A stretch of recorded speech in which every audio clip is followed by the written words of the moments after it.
Hello, good evening, and a very warm welcome to Rangers Radio.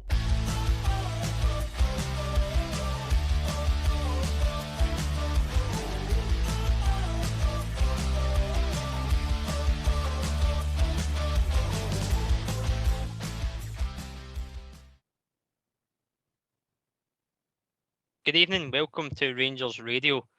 Coming up in tonight's show with myself, Robert, we'll look back at the game on Saturday and we'll look ahead to tomorrow night's game as St Mirren travel to Ibrox. Joining me on the show this evening is Allbear and Bridgeman. Evening, boys. How are you two? Wonderful. Wonderful, that's a game. I'm good, mate, I'm good. How's yourself, Bridgeman?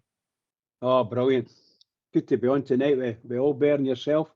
Looking forward to it, and the techie boys in the background. Can I just say to all the Rangers fans that are listening and all over the world, very tough victory at the weekend we had, and look, we're on it tomorrow night again. Everybody, good evening and welcome to Rangers Radio. Aye, Bridge, you summed it up well there, mate. A hard-fought victory on Saturday at Ibrox against Motherwell, who, but I've got to say, I thought, just to give them the credit, first of all, Motherwell came with a game plan and they executed it very well. Played some good football at times. I think you've got to give them credit for that, especially that first 20-25 minutes or so. Oh, absolutely, mate. They were superb. Let's not kid ourselves on. They were superb. Good football team. They keep that up, they'll stay up in the top of the league, round about the top of the league, no bother. And if they get a striker, or as folks were saying, their star man's away at the African Cup, if they get him back, they could do a bit of damage, mate, a real bit of damage. You can't say that it was any fluke because he's got them playing well and they know what they're doing and they can open teams up. Well, they opened us up a few times anyway. But I enjoyed it, man. I didn't enjoy the game at the time because it's so nervy and all that. But I watched it back, and when I watched it back, I didn't think we played as bad as everybody's trying to make out we played. I thought we'd done all right in parts of the game. I'm not saying we're brilliant or anything like that, but we played okay.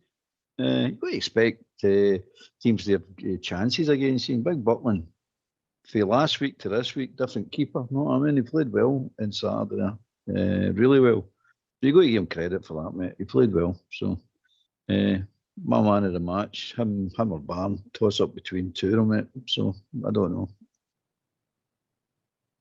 As you say, they certainly came with a lot of chances. Motherwell, Bridge, and as Albert rightly said, they started off the better team. They were the ones creating the chances, getting in behind the defence quite a lot, particularly earlier in the game, and forced Jack Butland into some crucial saves at crucial moments of the game, so much early on.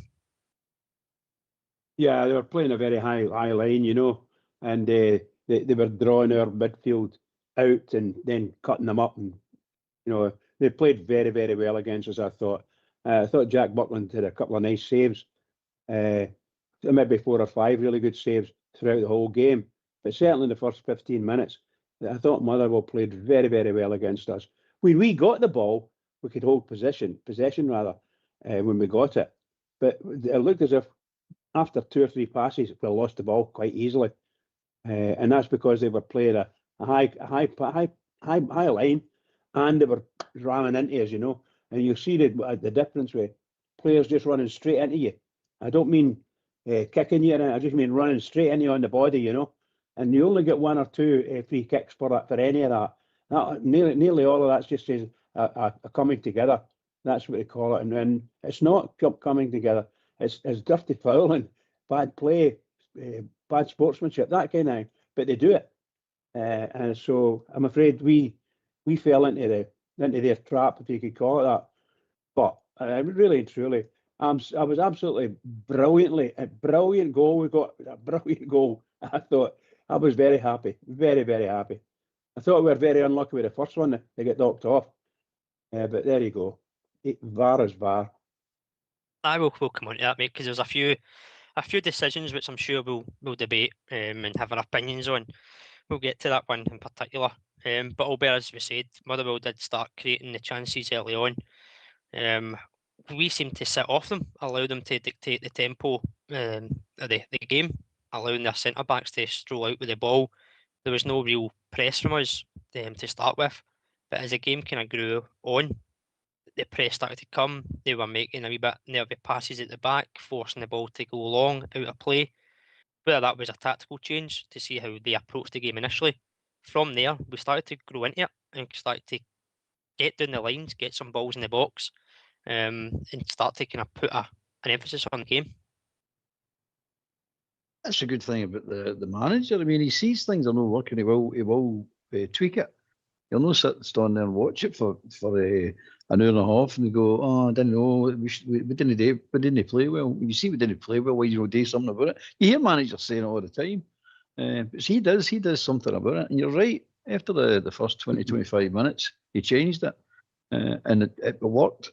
The trouble I've got with our press, and I meant to say in Saturday, the trouble I've really got with our press is when Diamondi's playing, you can't have a press because he's not consistent with it, mate. He'll do it for a while and then he gets fed up doing it. Same's tracking back. He'll track his guy for maybe an hour of the game and then just give up. And you always find that the goals come to him for that way.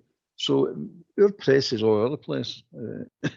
You've got people pressing and other people's no bothering. Then you've got one just did a mental run right up the park. No, try to just close somebody doing it's maybe 30 yards away from you. You're going, you've absolutely no chance of closing this. If you're that far away from the play, you've no chance of closing them down, none whatsoever. Not at that level.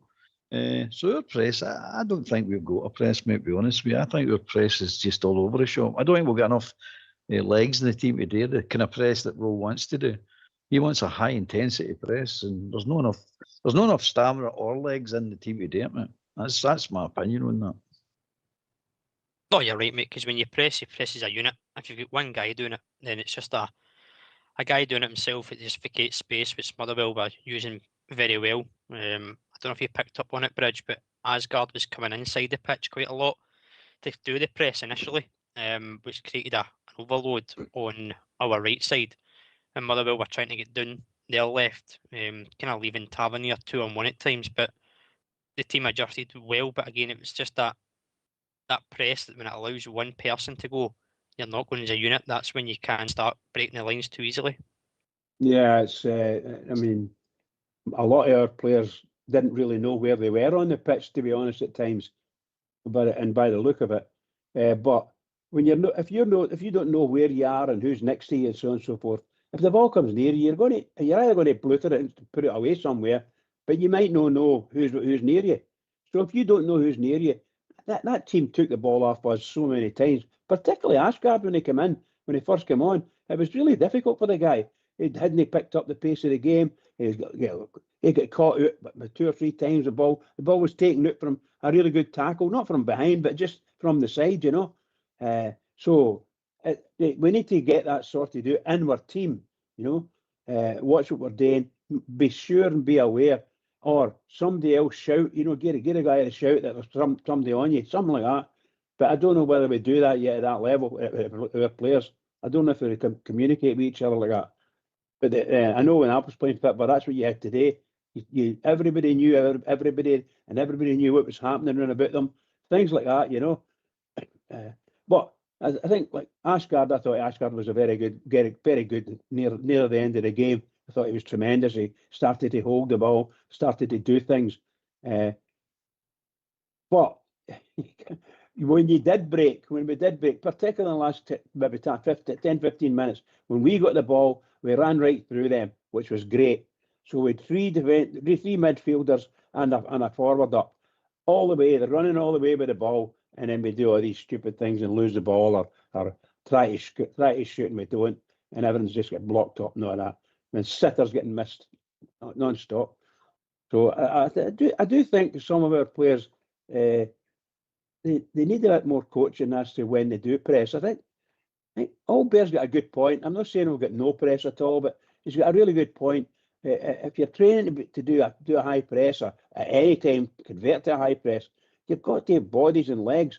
These people have got to be able to run. Now we showed it near the tail end. Maybe that was because Motherwell were running out of breath or something.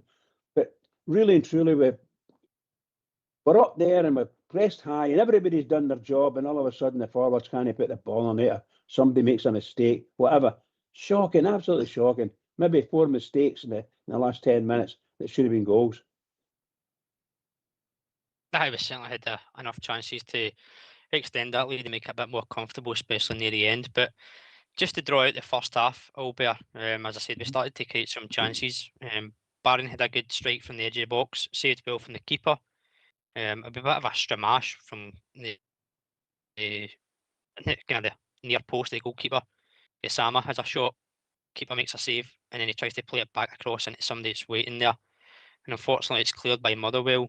Asgard showed some tidy feet, edge of the box, get by 2 or 3 players, put the ball just by the post, but that kind of set the tone of what was going to happen in the second half, where we started to create more chances at the end of the first half, and probably unfortunate not to get in with a lead, but also fortunate to be not getting behind.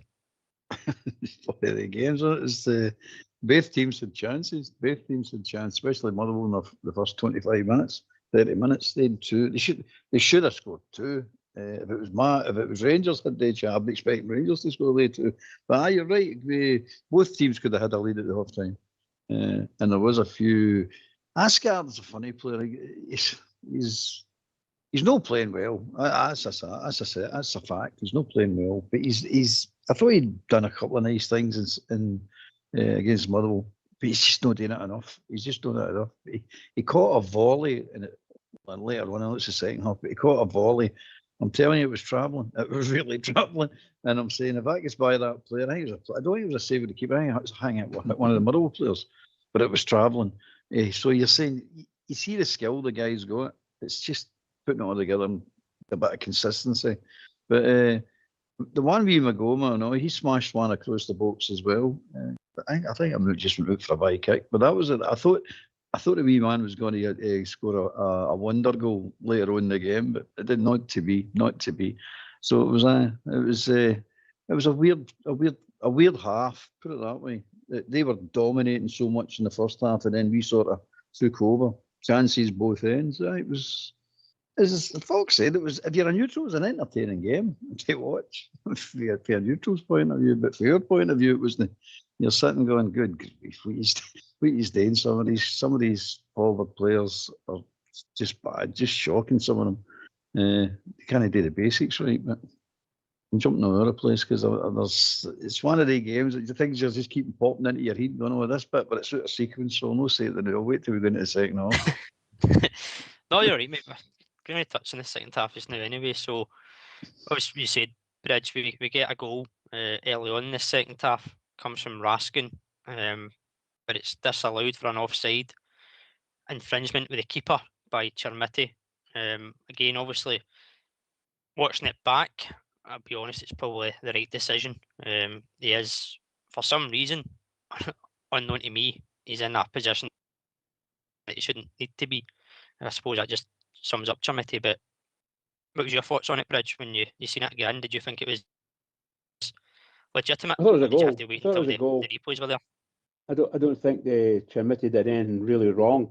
When you think of all these, but this body checking that Motherwell do all the time continuously, and the snidey fouls, Chermiti was just there. He wasn't blocking the goalkeeper that I could see. You know what I mean? He wasn't blocking the goalkeeper's vision. For me, that was a good goal. I mean that in all honesty. I know I'm biased. I'm not kidding on. I'm no biased. I know I'm biased, but I don't think at all. I don't think Motherwell deserved that to be a free kick in any way, shape, or form. I thought it was a really good goal, knocked off for no reason. Oh, what was your take on it? I think you had a good view from where you were sitting. No, I seen him in the area, but I couldn't place him. See when the ball went in the net, I couldn't actually place him where he was. When you see it, you watch the game back. He's right in the goalkeeper's line. The goalkeeper can't buy him to make a save. No, I mean, or attempt to make a save. It was offside. I'm no complaints about that one. Offside, definitely. I think it's one of those fine margins now with the rule book of interfering with the keeper, and we've had ones chopped off before. Up at Dens Park against Dundee, with a goal ruled out. Mikey Moore scored, and Diamondi was in the line of the goalkeeper. So again, it comes back to how much an impact does the player have in the keeping. I think they are. If it was at our end, Albert, I think if it was against Jack Butland, we'd be shouting it was offside or interfering with play. He was right at the keeper. No, I mean, it's not like it was wee 50. He was right at the keeper, so the keeper has to get around about him, sort of to the left, to try and make a save. So I've not got a problem with it. I mean, if you're in between the sticks at all, and you're in the positions, to me, you're interfering with play anyway. But if you get the grey areas again with these referees and these lines and VAR, you know what happens. No, they make it up as they go along. If they're in the mood to give you a goal, they'll give you a goal. Not to do with rules or laws of the game. It's just how they're feeling. So me personally, I think it's definitely offside. Definitely interfering with the goalkeeper. Aye, same as myself, mate. I think it's just one of the ones. It'll either go against you or go for you. But Bridgeman, we obviously again we huffed and puffed, created some more chances, made a few substitutions as well. One of the substitutions meant that Gassama came over to the right hand side, where I thought he actually played better out in the right hand side, coming in on his left. As I said, in the first half, he showed what he can do by going beyond the defender. Never done as much of it in the first half. But again, we've questioned his attitude over the number of weeks. But I thought when he went to the right, he was starting to make things. He was getting in behind, putting crosses in. He chops inside on his left foot, gets a good shot away. Again, another good save from the Motherwell keeper. And Asgard's there at the right time, in the right place to slide it home. 1-0 Rangers. Bridgeman. Yeah, how can I say this? Oh goodness! You know, when you watch, I was watching Motherwell because I thought they were in high possession in the game. I was watching Motherwell playing, and you know, they totally outplayed our team. They just totally outplayed them in phases. But their possession was incredible. They were keeping the ball for 20, 30 passes and things like that, which is absolutely superb. And they made us look, shall we say, leg weary because we couldn't catch them. And when they finally tried to have their shot at goal or something, and we got possession, we didn't take advantage of them being up the park that much until late on in the game. But sometimes they made us look so poor. We never won a second ball. We never won a first ball. We never won a second ball, nor a third. And a lot of these times, and I'm shouting at it. Oh, what's going on? Why is this happening?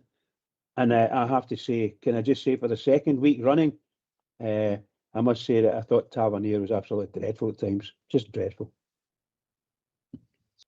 Oh, these tabs, it's a shame. It's really to see it.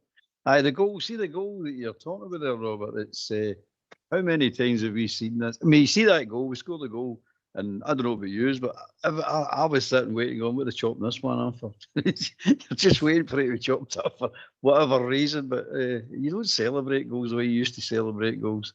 But it was many times we've not had a player in that position just to do that wee simple tap in. No, it's so easy when you've got the right players in the right position. It looks so easy.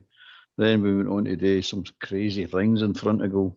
We'll talk about that. Some of these misses, man, they're extraordinary, mate. They really are.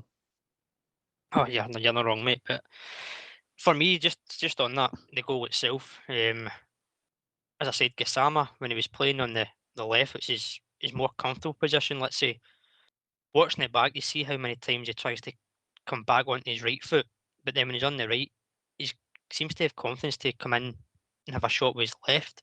I would just like to see him more direct on the left and start getting the balls in the box with his left foot. He always seems to favour cutting inside or cutting back, whether that's a tactical approach or he just feels like he's got the ability to maybe open the game up a bit more.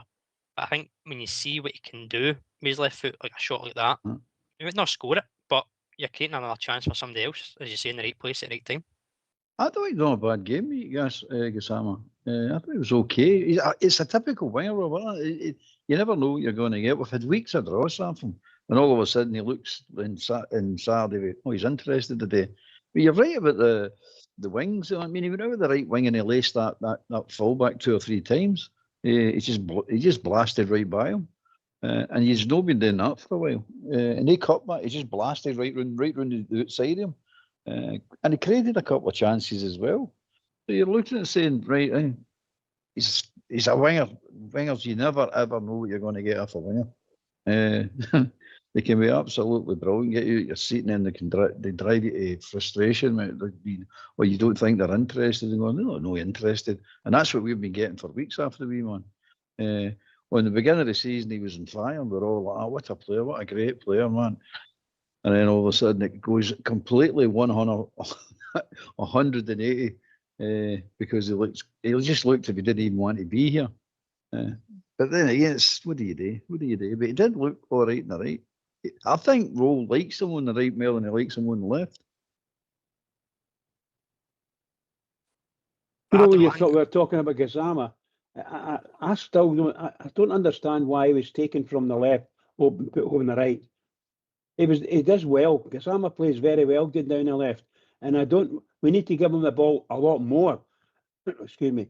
But one of the problems we've got is he ends up getting 3 people around about him, and very difficult for any player to take the ball around 3 people. When we give it to him and we actually leave him there, and sometimes we get a man up beside him and he can do a 1-2. We need to do that a bit more as well. I think Gazzama's a tremendous player, probably the best wee player we've got, and we're shoving it out to the right. And I'm not saying he's no doing great in the right. Sometimes he is, and he did have a couple of wee moves there. As you say, rattled it out left back easily. But I don't like him getting moved. I think the other players that we've got should be able to come out and play where they're told to play.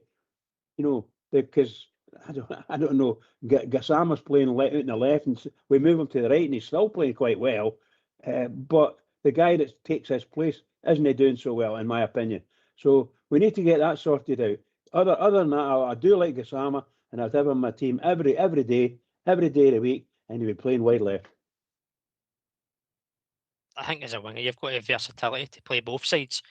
As I said, he's showing that he can play and have shots with his right foot. He can create chances, and he can also do it with his left. And obviously, when Mikey Moore came on, that was a change that put Gassama right. Moore went out to the left, making Asgard became the 10. I'll be honest, I think Mikey Moore is better in a central area than out wide. I think he finds pockets of space well. He can drive the ball forward. I just think he's more influential in a central free role than kind of restricted out in the wing. Don't know your thoughts, Albert. Definitely, I agree with that 100%, mate. I like Moore in the centre, but in the midfield, more in the centre, in the wings. I don't think he's not a winger anyway. I mean, I don't know why we even think we should be playing him on the wings. That's where we were playing him at the beginning when he was in it, coming into the team at the start of the season. But he's never a winger, never in a million years, mate. You'll see when he gets a bit older. You'll see that boy's name in lights, by the way, as a central midfielder. Because he's a superb player, mate, an absolute superb player. A real talent. But I think you're right, Gasman gets moved to the left to the right to accommodate him on the left-hand side for whatever reason. Asgard in the centre, no, it's not for me, mate.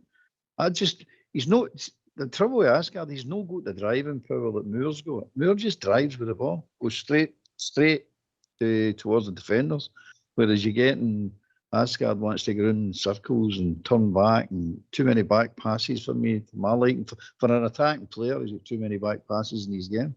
I know what he might be following instructions, but no, for me, I don't mind when Gasman goes on as Prince and he likes him on the left. I like one of the both wings, mate, to be honest with you. When he's on his game, that is. He's not always on his game, but when he's on his game, I think he can do it. And I thought he done well on the right. I actually thought he played better when he went on the right than he was on the left. Aye, same here, mate, same here. So Bridgman, obviously, it's getting near the end of the game. Motherwell are obviously pushing for an equaliser, which obviously leaves them quite short at the back. And on transition, with the players that we had on the park, we created umpteen chances. We had a shot from young Finlay Curtis, who had the ball come across him, put it over the bar. Should probably hit the target, if I'm being honest, if I was being really critical. Miovski has a chance. Who else? Moore has a chance. Cameron has a chance. They are the kind of goals and chances, Bridgman, that we've got to be taking to ease the pressure and get some goals in the team as well. Yeah, 100%. 100%. There's really no reason why we can't put a couple of those in for goals. I mean, glorious chances, weren't they? Really and truly glorious chances. And we want to try and walk the ball in. So we're very, very close to, if not past, the 6-yard line. And we still can't put the ball in the net. We make that goalkeeper make like a world-class goalkeeper because the goalkeeper made some saves, tremendous saves, but we should have been slotting that away or putting it high into the net. These kind of things that a quality player would do. I'm not saying they do it every time, but they do it 9 times out of 10. And we can't even get that. We can't get 2 out of 10. We should have had at least 3 goals in the last 10 minutes of the game. At least 3 goals. And it's really, I don't know the words to say, because if I say that really negative, then I'm getting onto the team. I don't want to. It was great watching them charging and they're way up there and the ball's running and people are charging down. The final ball into the net isn't there at the moment, and that's a. I don't know what the manager's got to do with that. I don't know how, but we'll get players who are getting a lot of money and they can't even pass the ball into the net. Sad news. Oh, well, you could probably put him down as guilty as chances, not to mention the one as well where I think it's Moore who actually ends up doing the rebound, but Chermiti has a nice wee flick as well, I think it was. Good save again by the goalkeeper, but when it comes to Moore in that position, like Asgard, you expect him just taking a slot it away home. Oh, It's you've another got to bury chance. them. Oh, he's got to bury them, mate. I mean, it's criminal. I mean, it's not like half chances either. It's not like, oh, there wasn't really a chance there. There's glaring misses, mate. Absolutely glaring misses. And we're making that keeper, and he had a good game. I'm not saying for a minute he didn't have a good game, but we made him look like some sort of world-class keeper. I'm shouting, after they've missed him, obviously, why do we keep, you see players all coming in, the keepers coming along the line and diving down low. How are we not lifting the ball? I just don't get it. Why are they not just lifting the ball and put it at the roof of the net? Nobody's saving that. For that range, Cameron, blast it in the roof of the net, son. Moore, but roof of the net. It's crazy, mate. It's just crazy what they're trying to do. They're trying to put it along the ground, and you're giving all the advantage to the keeper. You're giving him a bigger chance to save it than if you just lift the thing and put it out of him. And I was saying to Southside today, I know, when's the last time we actually seen a Rangers player go round a goalkeeper? Actually taking the ball round a goalkeeper. I've not seen it for long enough. I mean, I can't even remember the last time I've seen a Rangers player go around a goalkeeper. Now, some of the chances you probably couldn't have around the goalkeeper, but some of them want to start thinking about it. Instead of they're taking shots, ridiculous angles, and they've not got the strength or the power in their shot to beat a keeper for some of these distances they're trying to hit. Throw the keeper out and go round about, mate. To me, it sounds simple. I see other players doing it. I see, if you're watching the Premiership, any of the games down there, you watch some of the players down there, but of course, it's no like for like, is it? It's a different standard of quality. It's a different standard of player altogether. But the chances there on Saturday was that. I mean, I don't use, but I was going off my nut. I'm totally losing the plot watching this. I'm saying, Christ's sake, how many chances do you want to put the ball in the back of the net? It's not that. We all know what happens. If you start putting 1 or 2 of them away, the game's done. The fight just goes right out of muddle. They're not going to. I mean, the game's won. They know it's won. It's done. But if you're just still at 1-0, we should know this by experience for years now. Still at 1-0, it's they're going to fight till the day's done type thing. They ain't going to give up. But no, it's bad misses, mate. As far as I'm concerned, I'd love to have an excuse for some of them, but you can't. Do you think it's a habit we'll get into? Sorry, guys, sorry. No, you're right, Bridge. I'm just wondering if Albert was about to do a Derek Johnston on us there. That was superb, mate. That was actually superb, wasn't it? Very good. I enjoyed that. I must have enjoyed that half time. It was a superb half-time draw over Tom Bowler, which does matter. I've got a question to ask you two. See this sort of poor shots, invariably it becomes a bad miss, and we've got a lot of bad misses in our team, and I'm wondering why we are not improving that. We don't seem to be improving. We get hardly any goals get for us, you know. So our goals for at Ibrox is pretty poor. I just you know, that's the way I feel. You know, are we building this into a habit within the team? With one of these, when you get habits in the team, and you can't get rid of it sometimes, rather than you drop the players and bring them back after 4 weeks or something, and they start playing a bit different. You know, sometimes it's really difficult. And you just see it, you know, you're watching. I was watching them. Oh, brilliant, brilliant, brilliant. No. Miss. You know.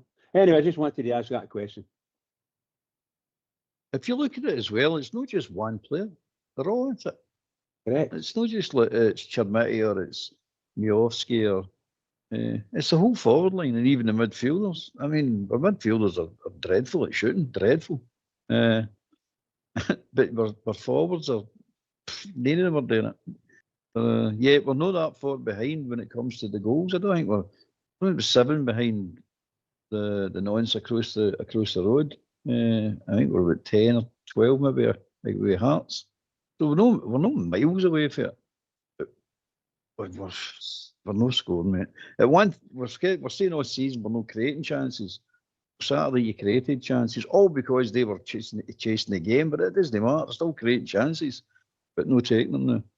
Now we say that you can't agree to the centre forwards, you can't agree to the forwards because we don't create enough chances. You maybe get one every 2 games or something. We're going to say, no, you're not a good player. But now you're seeing getting chances and we're still not scoring. I don't know if this. Bridge is trying to say. I think he's trying to say that you know, coaching it. If we not got a finishing coach or a forward coach or whatever, something's not right. I mean, as far as I'm concerned, that's all I'd have them doing. Day forwards, just finishing. And I don't mean shooting for 30 yards. I mean getting and take a keeper on, shoot close range, create a chance, pick the right pass. I mean, we went through a batch of that for a while. We weren't even picking the right passes.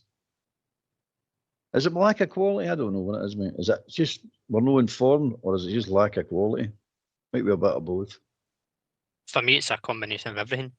Lack of quality, lack of confidence in some players who haven't had a lot of minutes, haven't scored goals. Lyle Cameron's probably an example of that. Not had minutes, not scored goals. Big chance to put a game to bed. Moore, Miofsky, they're the guys that should be scoring. They've scored goals this season already. So they don't come in with the lack of confidence. But I think when we're winning and we're winning comfortably, you probably find that the chances, at least maybe 1 or 2 of them, are taken. Where we're at now, I think there's a lot of pressure on a lot of these players who are not coping with it. They're not coping with the atmosphere, the pressure from the support, the pressure of playing for the jersey. And I think, again, I don't want to be making excuses for them. The professional footballers are scoring a goal from 10, 12 yards is bread and butter. You should be hitting the back of the net, especially if you want to make a name for yourself. But good to hear what the callers think about that, Albert. Yeah. So come join us, give us your thoughts on the game from the weekend, and also what's your thoughts of that tomorrow night. So let's hear from you. While you are sitting listening on your own, why not take part and give us a phone? We would love to hear your points of view, so get off your bum and call 01413561972.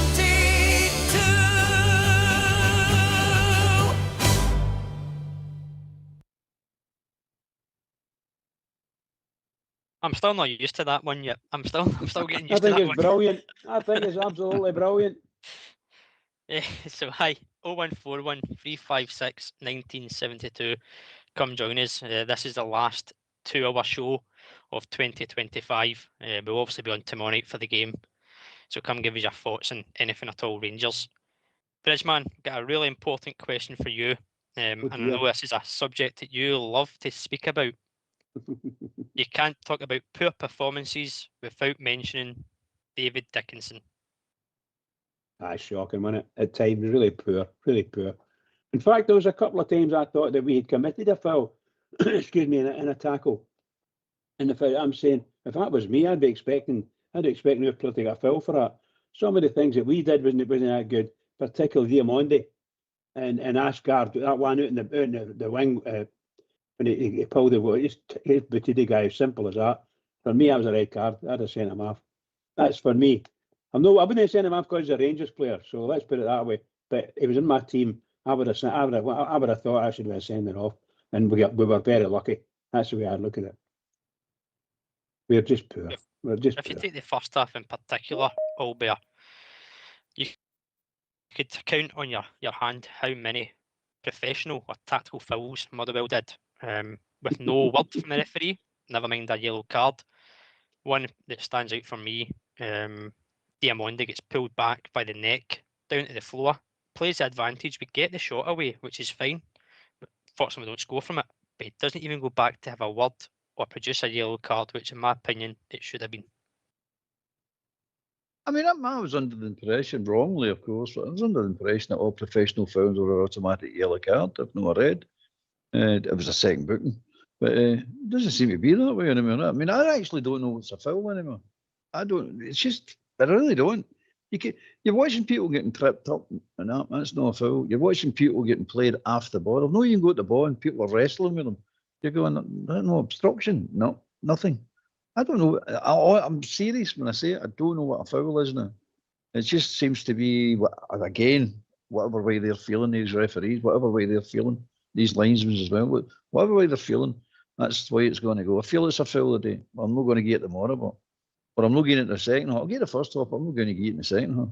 I mean, professional. The professional foul is worse than it's ever been. It used to be bad years ago when people weren't calling it a professional foul. They were just Germans and Italians were bad for it. But now it's a case of, in the modern game, it's called a professional foul. They go, right, we're going to yellow card you for that. And it didn't get rid of it, but it brought it down a bit. But now the Ops keeps telling you the five substitutions has now increased it. And it's worse than it's ever been. Because they know they've got 5 subs there, so you can just foul and foul and foul. And if these referees are not going to give you a foul, a yellow card for the first professional foul, you're going to have 2 or 3 shots at it. Well, that's fine. That's what the managers want. So they'll just use the professional foul as a tactic, and that's what's happening. It's just a tactic now, mate. And then you get these clowns like these incompetent referees in Scotland who are just clowns, mate. Total, utter clowns. And this is what you're getting. You're getting this so-called subjective. You're going, it's a foul. It's a professional. You pull them back by the neck. It's a booking. It's a booking all day long. No. I gave you advantage. So they sort of trade one after the other. The other one is they give you advantage when it's not advantage. They give us an advantage against Motherwell when we actually passed the ball back. And they play on as advantage. You're going, no, the advantage is if you get through and goal. That's the advantage. Know that you've got the ball and you're passing it back to your centre half. That's not an advantage. Use the foul, you want the foul. But as I say, I don't know what a foul is, mate, honestly. But it's amazing to me. We need to talk about the penalty as well, or the penalties as well, that everybody seems to be jumping up and down about. I don't think there was a single penalty there. I think there was one. I think there was one, Rich. The one the guy tripped him. I don't think that was a penalty. But the one that big Fernandes was involved, the 2 of them. So the one that they said he tripped, the one that's over the YouTube and all that carry on. No, I don't think that one was a penalty. The boy played for that. But the other one that Fernandes stood in the guy's foot, I think that's merely a penalty than anything else. Did you see it now? I saw it, but I have to say, I didn't think it was any. I don't think any of these things were a penalty claim at all. But the thing is, if that guy, he said he tripped him, the claim was he was tripping him. If the referee says no, he should be booting him, because the only one the other way, if he's gone down there deliberate. If that's what the referee's saying, that wasn't a foul. Nobody touched him. Blah blah blah, and he's dived. He's not just tripped and fell. He's dived. Simple. Booking. That's what you need to do. I'll tell you another thing, and I'm not being funny. I've said this for a long time. See this, the grip in the jersey and all that nonsense. That's got to stop. It's got to stop. It's just a joke. I mean, Diamonde was getting pulled back from about a yard, you know. And you're like, what's going on? I'm not saying that Diamonde doesn't grab a jersey either, but it was. So to me, they're obvious. That if you pull an opponent's jersey or pulling their arm or get your arm around their neck, sorry, a booking. It's a booking. Well, there's That's John what- Suter. There's John Suter. He came on as a substitute, and his first tackle, his first pull Shocker. was a booking. It was a But shocker, yeah. And rightly so. It should have been a book. It's a professional foul, so you can't have it. We can't. Well, I can't have it both ways and saying they should be booking these people for this pulling back and professional fouls. Then going to complain about John Suter getting booked because it was a Yeah. professional foul. But it's, the point I'm trying to make is. This is what I don't know. What is a foul? What's a professional foul? What are you going to book a professional foul? Or we're not going to book a professional. The book Suitors, which is right, but they don't book the Diamandi one, which is also right to be booked, but it didn't get booked. This is what I'm talking about. I don't know what is a foul anymore. I don't know. Nobody knows the rules of the game anyway, or the laws of the game. I think the one Ashgard did. To me, if it was my team, I'd have felt affronted by that. Because that was it was a red card. He had absolutely no intentions. He was nowhere near it. He just booted the guy, and that's not right. No That's right. the standard now, mate. That's what I mean. That's what's happening. And the referee, it happens to us all the time. So yeah, 100% agree with you. We are very, very few times we actually get a 50-50 decision. Very few times, as we've said before, many times in this show, for over 10 years. Maybe even 15 years, we've been saying that what do they call it again? The idea is the best not to give Rangers a decision. It's as simple as that. Don't give a decision. Play on or free kick or whatever. Just get the game going. And we've seen that numerous times throughout the years. Numerous times. Sorry, guys. I think the best way to sum it is these days, Albert, a foul depends on what jersey you're wearing. Yeah, we would say that, and other teams will say that about their teams as well. No? I mean, you get all this, poor us, and you let that mob because I mean, them complaining about referees, it's mental, mate. It's mental. It's I don't know that's like priests complaining about all the boys. No, I mean it's nuts. It's just nuts, mate. It's potty. But there you go. That's just a smoke screen. That's the smoke screen that you say, oh, we're not getting treated right as well. Aye, we all know that. But anyway, other teams are waking up to it now. And we're wanting fair play for everybody. We don't want any favours, mate. We don't want to, right, it's just us. You better be doing it right. Giving us all the decisions and all this nonsense. Other teams are waking up. You're looking at Motherwell as well, and you're looking at St Mirren got a perfectly good goal, I believe, the other day there, chopped off for no good reason. Absolutely no good reason. It's all teams are getting it now, mate, and it's just the sheer incompetence of these referees, and they're bad, mate. They really are bad. But what these clowns don't, I don't know why they're doing it, because I think they've been doing it that long now that they think it's the right way to do it. Because we all know they're terrified of a club, mate. They're terrified of the reactions of some supporters for a club. Terrified, mate. And they're refereeing games at that standard. It was just their games, but now it's every game at that standard, mate. And it's just hopeless.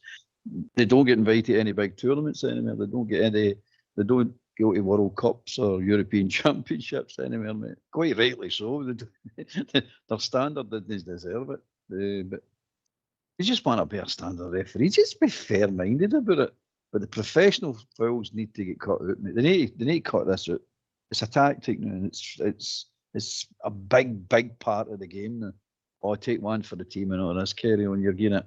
So us as supporters, you're getting cheated out of entertainment. You're there to see your team playing a good game of football and winning, hopefully. That's what you're there to see. And you get excited about good play and things like that. But you're not getting that anymore, mate. You're sitting there looking and going, right, who's making the mistake? Yeah, either your players are making a mistake or these referees are making mistakes. Right, you're going, who's making the mistake tonight?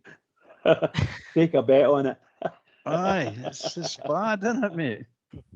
Shocking, anyway, waiting patiently in the wings is your Billy. Evening, Billy. Good evening. It was a very interesting. Hiya, Bridge. How you doing, Albert? All right. We're good, pal. How are you? Aye, no bad. Quiet What's Christmas, your name, mate. No, quite a quiet Christmas. Never had a swallow, so. Oh, I didn't. Santa came to my house. I didn't let him out. So he stayed, man. That's how he's all got a rotten Christmas. Santa's in my house. I got a soak of ashes, mate, you know. I was just listening to what you were blaring about there. A couple of things I picked up on I mean, regarding the referees and that, like, to me, they just make the rules up as they go along. You know, because there's Jack Zero consistency with the referees, and that's 110% fact. There's no consistency whatsoever.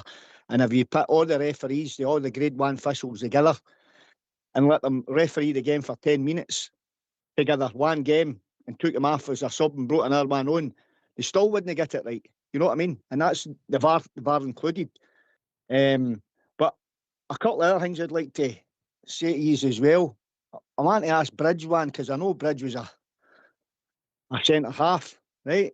There was a thing I watched on Saturday, and it was 8 to 9 minutes on the clock. And remember that, 8 to 9 minutes on the clock. Glasgow Rangers get a corner at the Coltland Road, right? Our club captain runs no less than 80 yards to take that corner.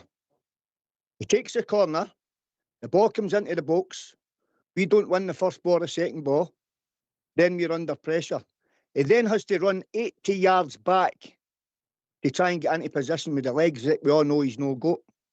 Right? Now, surely an experienced captain of Glasgow Rangers or an experienced footballer, right, would surely say, under these circumstances, you're looking up at that clock, you're on 8 to 9 minutes, 90 minutes, you're saying to yourself, about 4 minutes injury time here. You know what? I'll just sit tight here and I'll say to one of the boys in front of me to go and take that corner. So why did Tav no do that? Because he put the team under pressure there. Big time. And it's lucky because they broke away.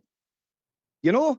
It was end-to-end at that time. So for me, you know, Tavernier shouldn't be taking a corner flag at one side of the Copeland, the corner at our side, at the Govan side, and then he was taking one at the Bloomland at the far side, at the Govan stone at the far side at the Broomland, then he was taking one at the main stone at a corner. I'm at. He couldn't get more out of position, mate. He couldn't get more out of position if he tried. You know what I mean? He's the furthest away from his position. It's all bear you're spot on, mate, right? And it's absolutely bonkers. Now, if there are guys sitting in the stone watching that and punters sitting watching it up and down the width and breadth of the country, how is your manager not saying that? Saying, here, Tav, hold on now. Come here, son. You're not taking that, right? You take the corner. I remember Charlie Adam taking I was actually talking to Southside before I come on here, right? And I remember Charlie Adam, right? Now, it was we beat Celtic at Ibrox, right? And I always remember that. My season book was an 18-year books at the East Enclosure, right? And it was looked right down the 18-year books, right? That's where my season book was. And I always remember McCoy's coming out and he's shouting to Charlie Adam, no, you hit it and hit it low. Right? Now, I'm saying to myself, well, how many good football players were in that team then? Yeah, McCoy's picked Charlie Adam out to take that free kick. You know what I'm saying? So how can we not pick out somebody else to try and take a corner kick in that situation? I mean, I could have seen the point if we were 2-0 up or 3-0 up and cruising, but we're only one goal up and we've been prone to those late goals. It makes no sense, Bridge. I don't know what your thoughts are as a centre half, mate. I'm sure you'll be scratching your head. Well, apart from corners and free kicks or long throws, if I've got somebody that can take a long throw, my centre halves wouldn't have been there the opposition half at any time. One, they can't play football. They just can't play football. We've seen it numerable times. They're no great passers of the ball, traditionally, you know. They can read the game, but they're not reading it correctly, and they're making mistakes. And if you're making mistakes, the last place you want to be making mistakes is up in their penalty area and lose the ball up there, and then you've got to, just as you said, 80 yards back there, try and make it. No, I wouldn't have them up there at all if I could help it. Other than corners, I say, and free kicks.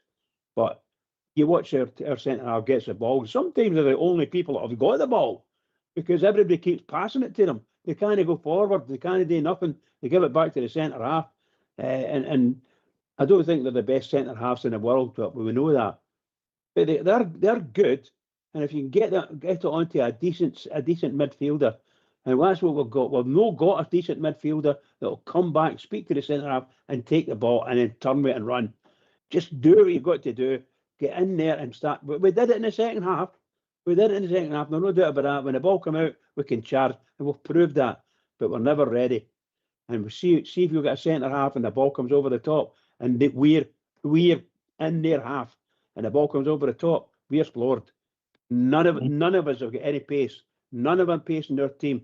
But the opposition invariably have one or two people with a bit of pace, and we struggle. And there are times when the goalkeeper comes out and puts the ball away or something like that, just to make sure we get it safe. But there's a lot of times we don't ever get back anywhere near. Or the Motherwell player on Saturday there, he would put it out of the bar or by the post or something like that, you know. But they're still getting shots in, and this is the most infuriating thing. They're getting shots in, and our defence are still back there, at supposedly attacking. So sorry, Billy, there's absolutely no way, because I wouldn't go out of the centre half in the opposition half. I wouldn't do it. It's a nosebleed, Right. and only for corners. I went up for corners, and that was all. Sorry, pal. It's not, you're bang on, Bridge. Do you know what it is? That, to me, guys, is bad decision-making football, eh? That's what you call 100% exposing your team, and it's called bad decision-making. And you can't make decisions like that, especially when you're hanging on here at 1-0.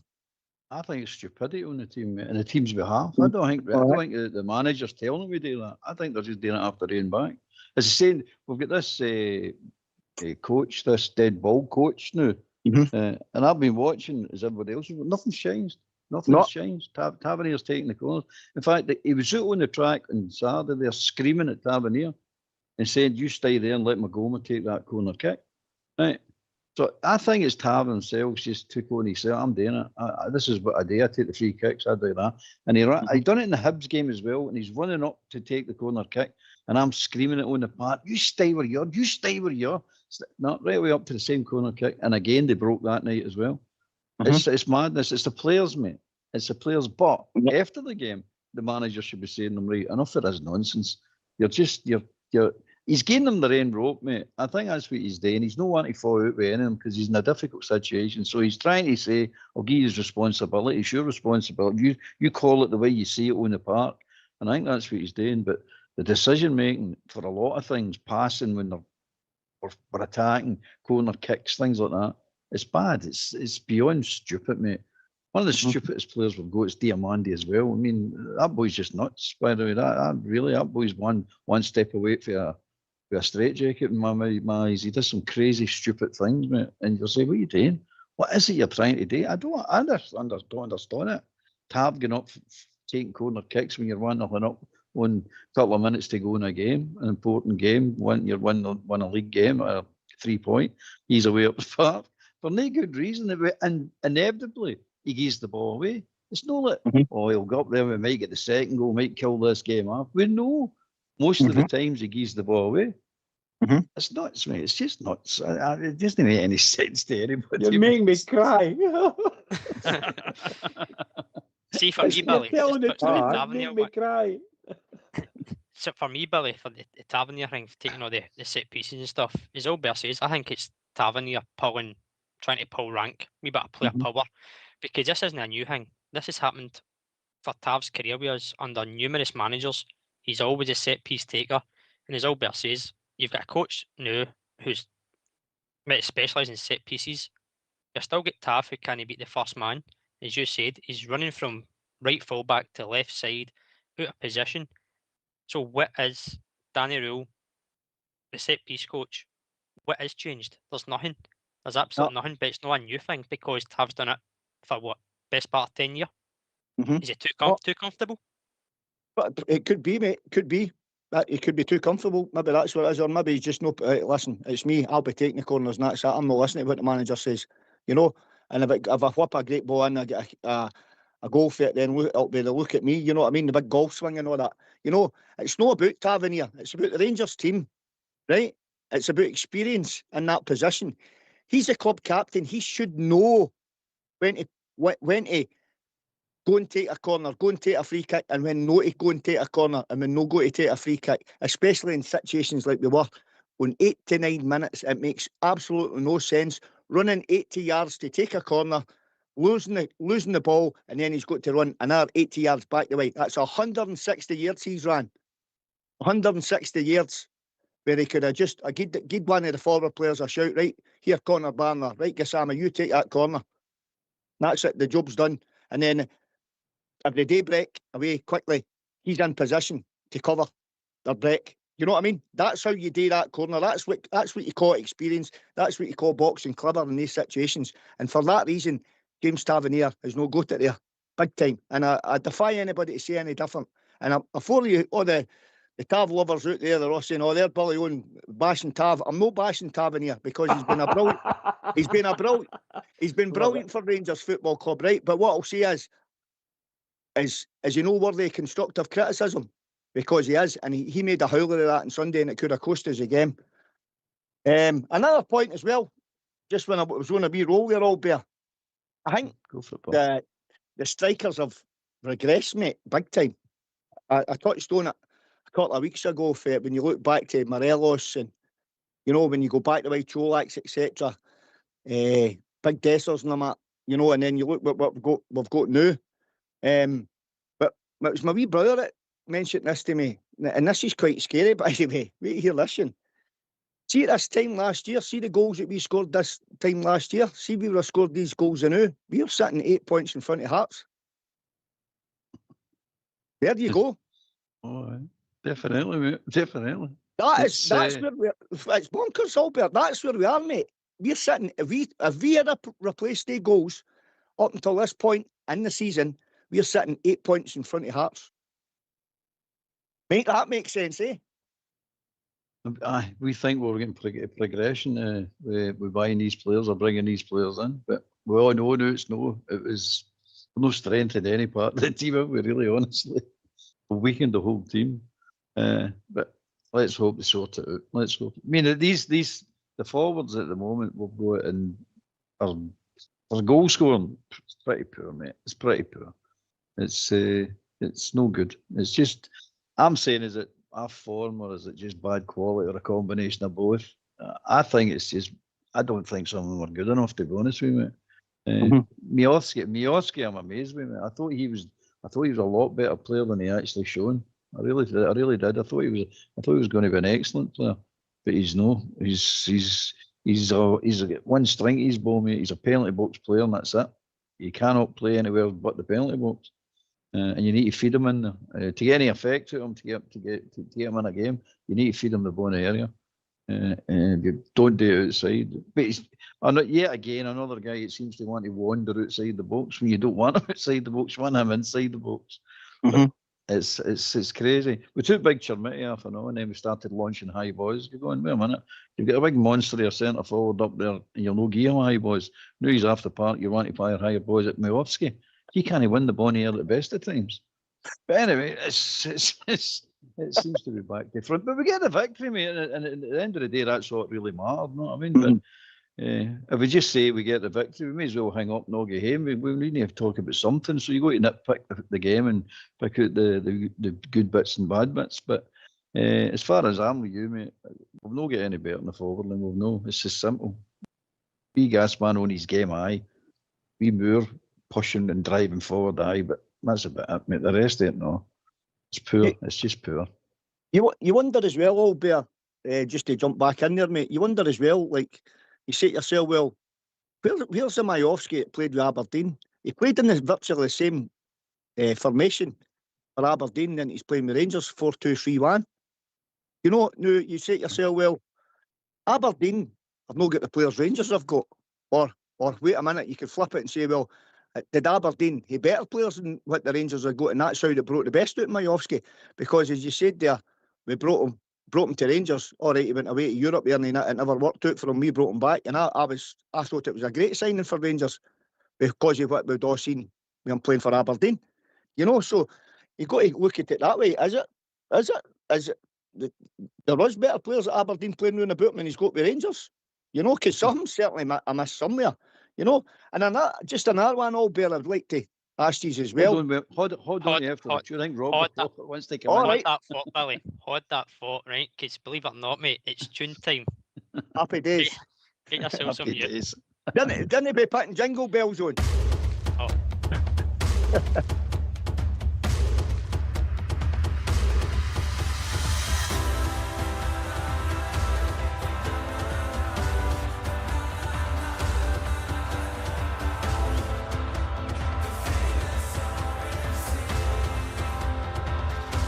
When I was born, was taught to me of glory's past, of the famous Rangers and the victories. It was strong as strong can be. And when I grow old, and all my sons will be like me, will follow the greatest club in history, the famous RFC. Na na na na, na na na, na na na, the famous RFC. When I was born, was taught to me of glory's past, of the famous Rangers and the victories. It was strong as strong can be. And when I grow old, all my sons will be like me, will follow the greatest club in history, the famous RFC. Na na na na, na na na, na na na, na na na, na na na na, the famous RFC. Na na na na, na na na, na na na, na na na, na na, the famous RFC. Na na na na, na na na, na na na, na na na, the famous RFC.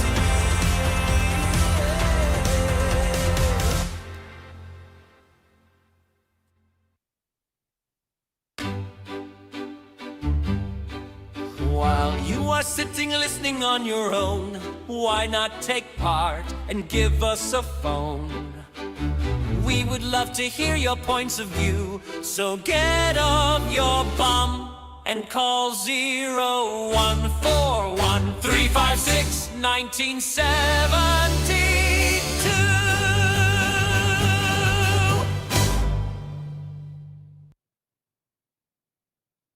Cheers for that, folks. Billy, I'll come back to you with your point in a wee second, mate. We've been joined by your Southside tonight as well. Evening, Southside. All right, booze bag. Prophet Sure Albert leading him Hey, astray. Listen, he didn't get home. His missus thought the police had arrested him at Albert time he got home in the morning. That was disgusting. Poor Mrs. Albert was frantic. He was fine when I left him, mate. I was nearly upright. I know. Is that Billy on he bashing Tav again, man? Unbelievable, isn't it? Battering that Tav. Oh, dare you didn't start your hypocrisy, boy. When we were talking on the phone an hour ago, mate, you agreed with me. Hey, start that. Hey, I don't you be saying that. I'm not going down that road. Anyway, I'll give a shout out to the YouTube listeners that are on the night. I'll say good evening to them. Oh, by the way, I need to give Barbara Graham a shout out at Future Studios in Glasgow City Centre. So if you want to go and get a classy haircut, jump in and see Barbara Graham at Future Studios right next to Central Station. Anyway, how you trips all right? Ah, good, mate. Aye. Good. Fantastic, mate. Yourself? How does that work? Southside, if you've not got any here to get a haircut? I want extensions. I'm bald as a cubo. I want extensions. You might do your hair extensions and that. Just go in and ask for Barbara Graham, say Rangers Radio, but you'll probably not get a discount. But anyway, you can always mention it. Well, you can get any hair for extensions to hook on me, Albert. Well, 3 points in Saturday, wasn't it? That's what mattered. I thought Motherwell played quite well. I don't know, take it as I've discussed it. I thought Motherwell played quite well on Saturday. Played a nice passing game of football. Came and attacked us. Probably the best attacking team I think I've seen at Ibrox for a while, apart from Roma in Europe. I think in the league so far, they were decent. Jack Butland obviously made up for his errors for the week before and had some really good saves. I probably gave him man of the match. I know they gave it to Conor Barron, but I probably gave it to Jack Butland if I was honest. But we got the 3 points, and I think that's what mattered, Robert. Coming away, getting the 3 points and keep us in the hunt. Aye, absolutely, mate. Especially after coming back from a game, a defeat against Hearts. You obviously want to start well again, and again, as you said, we touched on it. Motherwell did come with a game plan. Again, a good proper football inside. Done the basics right. They were quite solid at the back. Had some big chances, as you said. But as you said, the most important thing was the win. Albert. Definitely, mate. 3 points. That's what we keep saying. It's this time of year. It's just 3 points, 3 points, 3 points. I mean, look what happened last week when we got beat with Hearts. We all fell out with threes again. So it's just I'd love this. I'd love the football to be brilliant. I mean, Motherwell did play good football. And seeing that football Motherwell were playing, we tried to play that football under Clement and Martin. You know what I mean? But Motherwell came and showed us how it's done, how it should be done. But again, the pressure on Motherwell is not the same as the pressure that's on Rangers. So they are allowed to play that style of football and get away with it. No, we don't. There's no chance we can get away with that kind of football. But you're right, mate. 3 points. 3 points is the most important thing. I know it's all the great teams. By the way, we need to remember just to throw this in. All the great teams that's won leagues in our history, but they've not played brilliant football every game or through every season. They've won the league. It's just great. The league's about grinding it out. That is the league. It's the bread and butter of it. You've just got to grind these out. And if you hit the odd good game and play brilliant football, all the better. But 9 times out of 10, it's grind the league out. You've got to just stick in there. And that's what it's all about. It's no pretty. But you just go, the excitement is you're winning the games. Let's just get the 3 points. That's it. That's what matters. And we, as a club, lost for away with that for a while. I think now we're starting to get it back, but we lost for away with it because we've got this ideology of how a style of playing, what we want to be doing and how we should look and all that, and forgetting you're going, aye, but nobody else is playing a full script. They're just coming out and playing a long ball up to a big massive striker, and he's heading it on and they're just scoring goals against us, and we're struggling to score and things like that, and just blow blocks. So you've got to just come and go and say, let's get the 3 points. That's it. And I'm happy with that. I don't know about any use, but I think you're all happy with that. 3 points and up the road for chips, as they say. Aye, certainly make points over performance any day of the week. Billy? Aye, correct. No, it's you're bang on. You know, you're bang on, mate. You've got to grind it out, you know. Especially as you correctly said at this time of year. You know, a win's a win. It doesn't matter by hook or crook. You get the 3 points and you move on to the next game. You know, if we're lucky enough to go and win the league this year, nobody will remember, oh, it was that game at Motherwell at Ibrox when we were clinging on there and we won 1-0, and what I just spoke about with the corner kick and all that. Everybody will completely forget about that. You know, that's how football works. You know, but a win's a win, guys, and we got the 3 points, and that's all.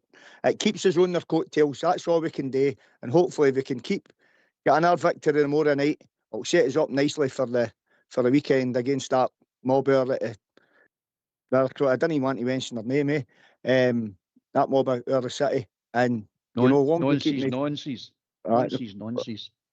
Purgatory FC, I like to call them all bear. You know, so we get a victory tomorrow night, mate. And listen, if we get a Bridgeman tomorrow night again, you know, it's no great to watch. It's no great to watch. You're sitting there on the end of your seat, you know, you're saying, oh no, here we go, you know what I mean? Every time somebody goes up the park, they're going, oh, you know. But listen, if we got a 1-0 right to the end of the season and we're champions, that would do me all day long. Absolutely. So you said, believe it or not, it's the third 1-0 victory under Danny Rule and the 6th clean sheet that we've had. So these are games where you could look back on and see how vital a 1-0 could be, depending obviously how the season pans out and the rest. Aye, listen, it could have been more, obviously, but a win's a win. Bridgeman would be happy if he was sticking that one the last few weeks, getting a 1-0 victory. But aye, Robert, it's just about winning games, and obviously you like to score more goals. You'd like to obviously goals are crucial later on in the season. It can come to goal difference, but at the moment we just need to keep racking up the wins. If we can get more goals along the way, we'll take it.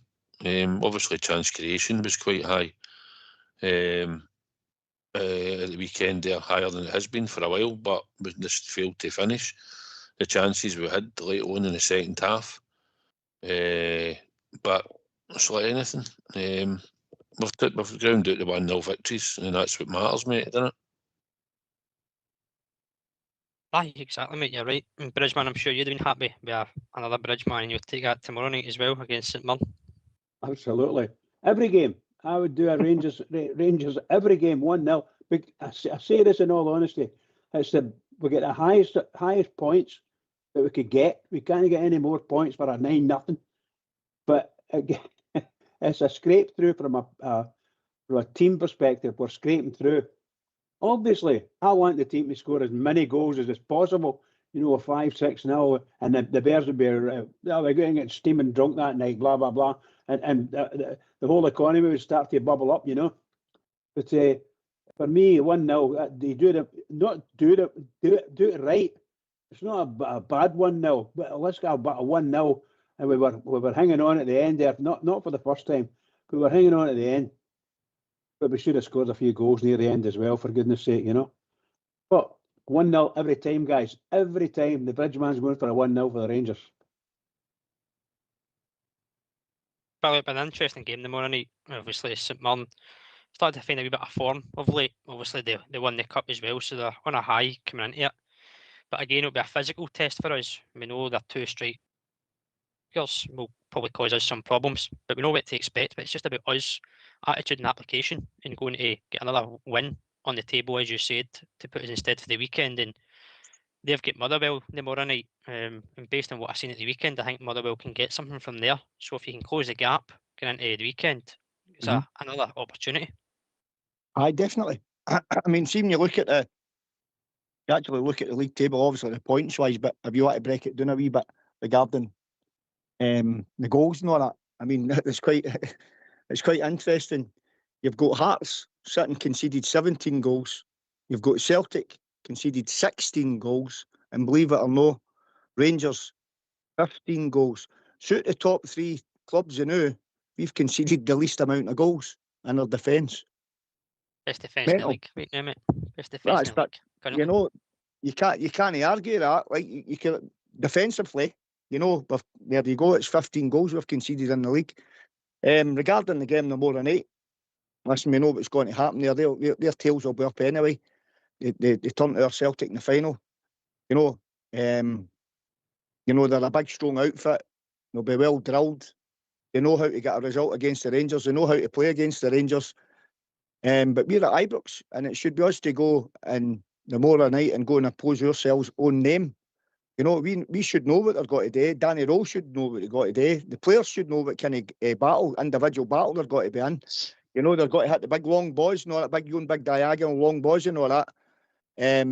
So we should know the way they're got to come across, and they will come and here go, you know. So we've got to make sure we match them individually first, win our personal battles, and then go and get the 3 points. And as Bridgeman says, if it's a 1-0, it's a 1-0, and I'll take that all day long tomorrow night. Will it be a pretty watch? Probably no. You know, we'll probably be moaning about it again. Absolutely, it's guaranteed, because that's what we do, you know. But that said, if we get 3 points tomorrow night and a 1-0, that'll do for me. Southside, do you expect many changes tomorrow night? Obviously, made some changes at the weekend there. Some players came off the bench and had a bit of an impact in the game. Others, not so much of an impact. But do you see many changes tomorrow night?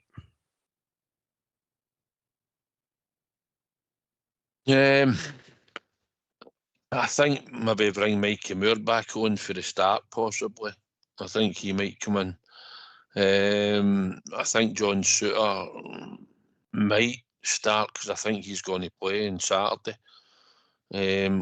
or he might leave the defence as it is and maybe just bring him on and give him some. I didn't give him a lot of minutes there, but at the weekend. But I was surprised because I thought he'd get minutes there and then he'll get minutes again on Tuesday with a view to playing on Saturday because I think he's a set. So he might bring him in and give him a bit more game time. I'd maybe expect two changes, Robert, but I think Mikey Moore will be definitely one. And probably if I had to plump for another starter, he might swap the strikers run and probably start with Majowski. If you bring Suter back in, mate, who's he coming in for?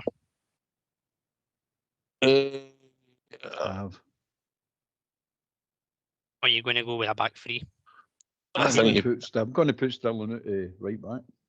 No, you could put Sterling to right back. You could Tav and bring Suter in beside Fernandez. But I think when we go up there at the weekend, I think you'll probably sit with the three at the back. I think you'll play as like a 5. He's done that in most away games.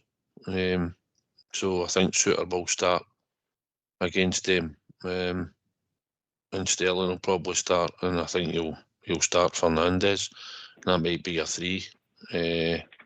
But he might try and refresh it. Maybe Max Aarons could come in and all, but I think Majowski and Mikey Moore would be two that I think might just come straight in and start, to be honest, Robert. I think we've been joined by a caller, Derek. Oh, hi, mate. How you doing? How you doing, mate? What's on your mind? Thanks for calling in. It's just that the transfer window coming up in a couple of days and just feeling a bit terrified that we're going to do what we normally do and just line up a bunch of championship players again that are not really performing and then end up filling our team with mere English dross.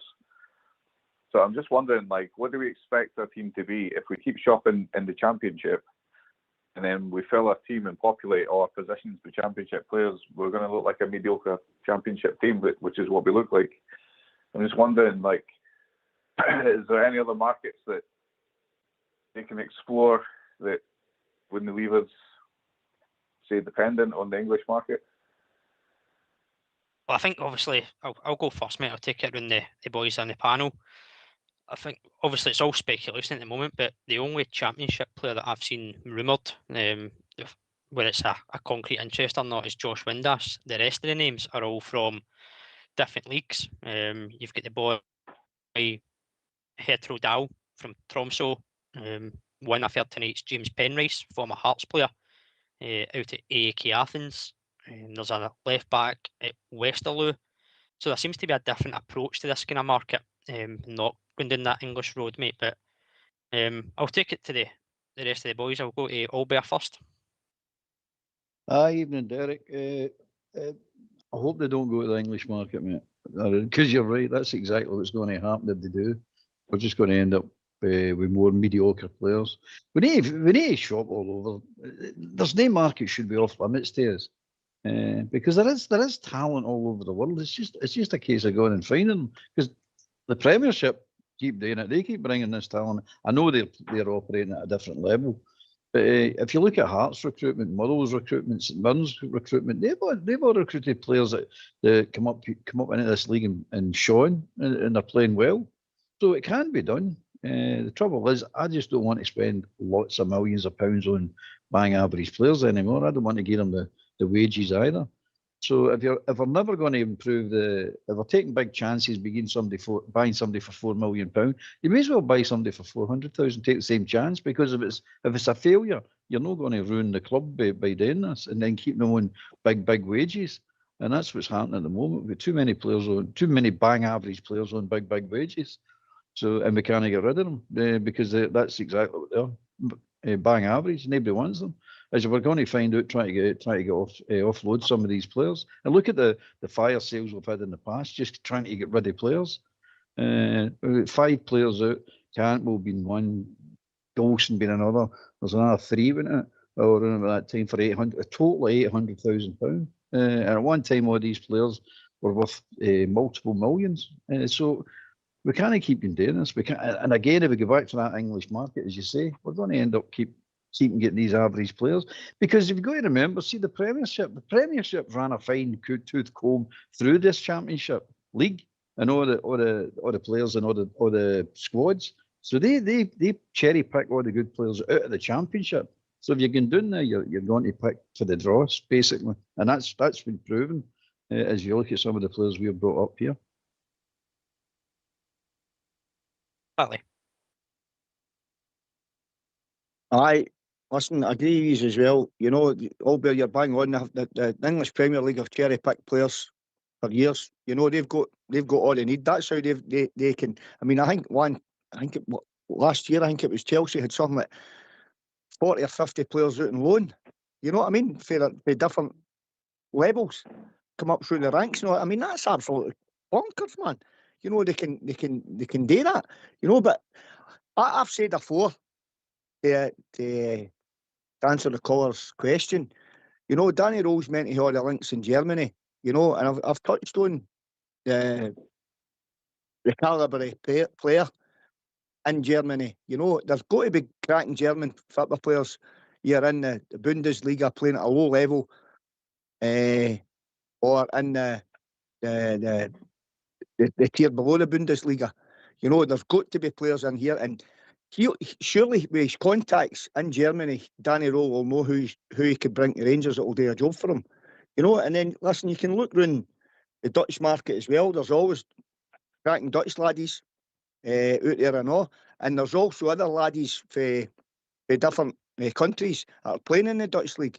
You know, so if we do our homework properly and throw that net as far as we can throw it, then we should be able to pick these guys up. Italy's another place, you know, and then you look at the Scandinavian countries, but, you know, back to what we were talking about there with the championship, you know, I think we're only getting out the dregs out the championship, you know, and the ones that basically they've maybe shown something, and the top end teams in the Premier League have went, nah, he'll no do for us. You know, that's the reason he's playing in the championship. And then somebody's gone, oh, by the way, we'll get you up, we'll get him at Rangers. You know what I mean? These £2 or £3 million for him, and we'll show XYZ amount of wages. And he's like, oh, happy days. You know what I mean? I'm going up to Rangers and I'm putting myself in the short window here. You know, I'm not got to get European football playing at Ipswich or whatever the case may be. You know, they disrespect to Ipswich or that, but they're not going to get that credibility. You know, you only have to look back to what's his name, played Germany. You know, he came from Germany. You know, he was out of the picture and the German team he played when he came to Rangers. You know, and he came on leaps and bounds, and we made Czerny the player he wasn't. You know, but listen, there's plenty of markets out there to go and have a look at, guys. There's stacks of markets. We just need to box clever. But the big thing we need to make sure, and it's a big thing for me, it's got to be quality. You know, quality's a must, because that's what we're screaming out for in a few key areas in the park, and we've not got that quality. That's what we need, and it's got to be proper quality. How much that costs, I don't know, you know, but that'll be up to the manager and the board to identify these players and come up with the funds available to go and get them. Derek, what about yourself, mate? What kind of market would you like to see us shop in, and is there any names that you would like to see us go for and try and get? Obviously, January's a tough window, but they come to mind. Aye, definitely. So 3 that come to mind are Malik Tillman, Sima and Czerny, who all proved, well, to my mind, proved themselves in the Scottish League during the time of Rangers. So if we can afford to spend, say, 8 to 10 million on Jermiti, then the argument's gone that they were too expensive, because they were going for about 8 million, I think, for Sima. So I was just wondering, now that we maybe there's a bit of, like, we spent all that money on Jermiti and he wasn't proven, and then we had all these buy to loan players who essentially did exactly what a buy to loan is, to see if you like the player. I mean, they never made a move in them.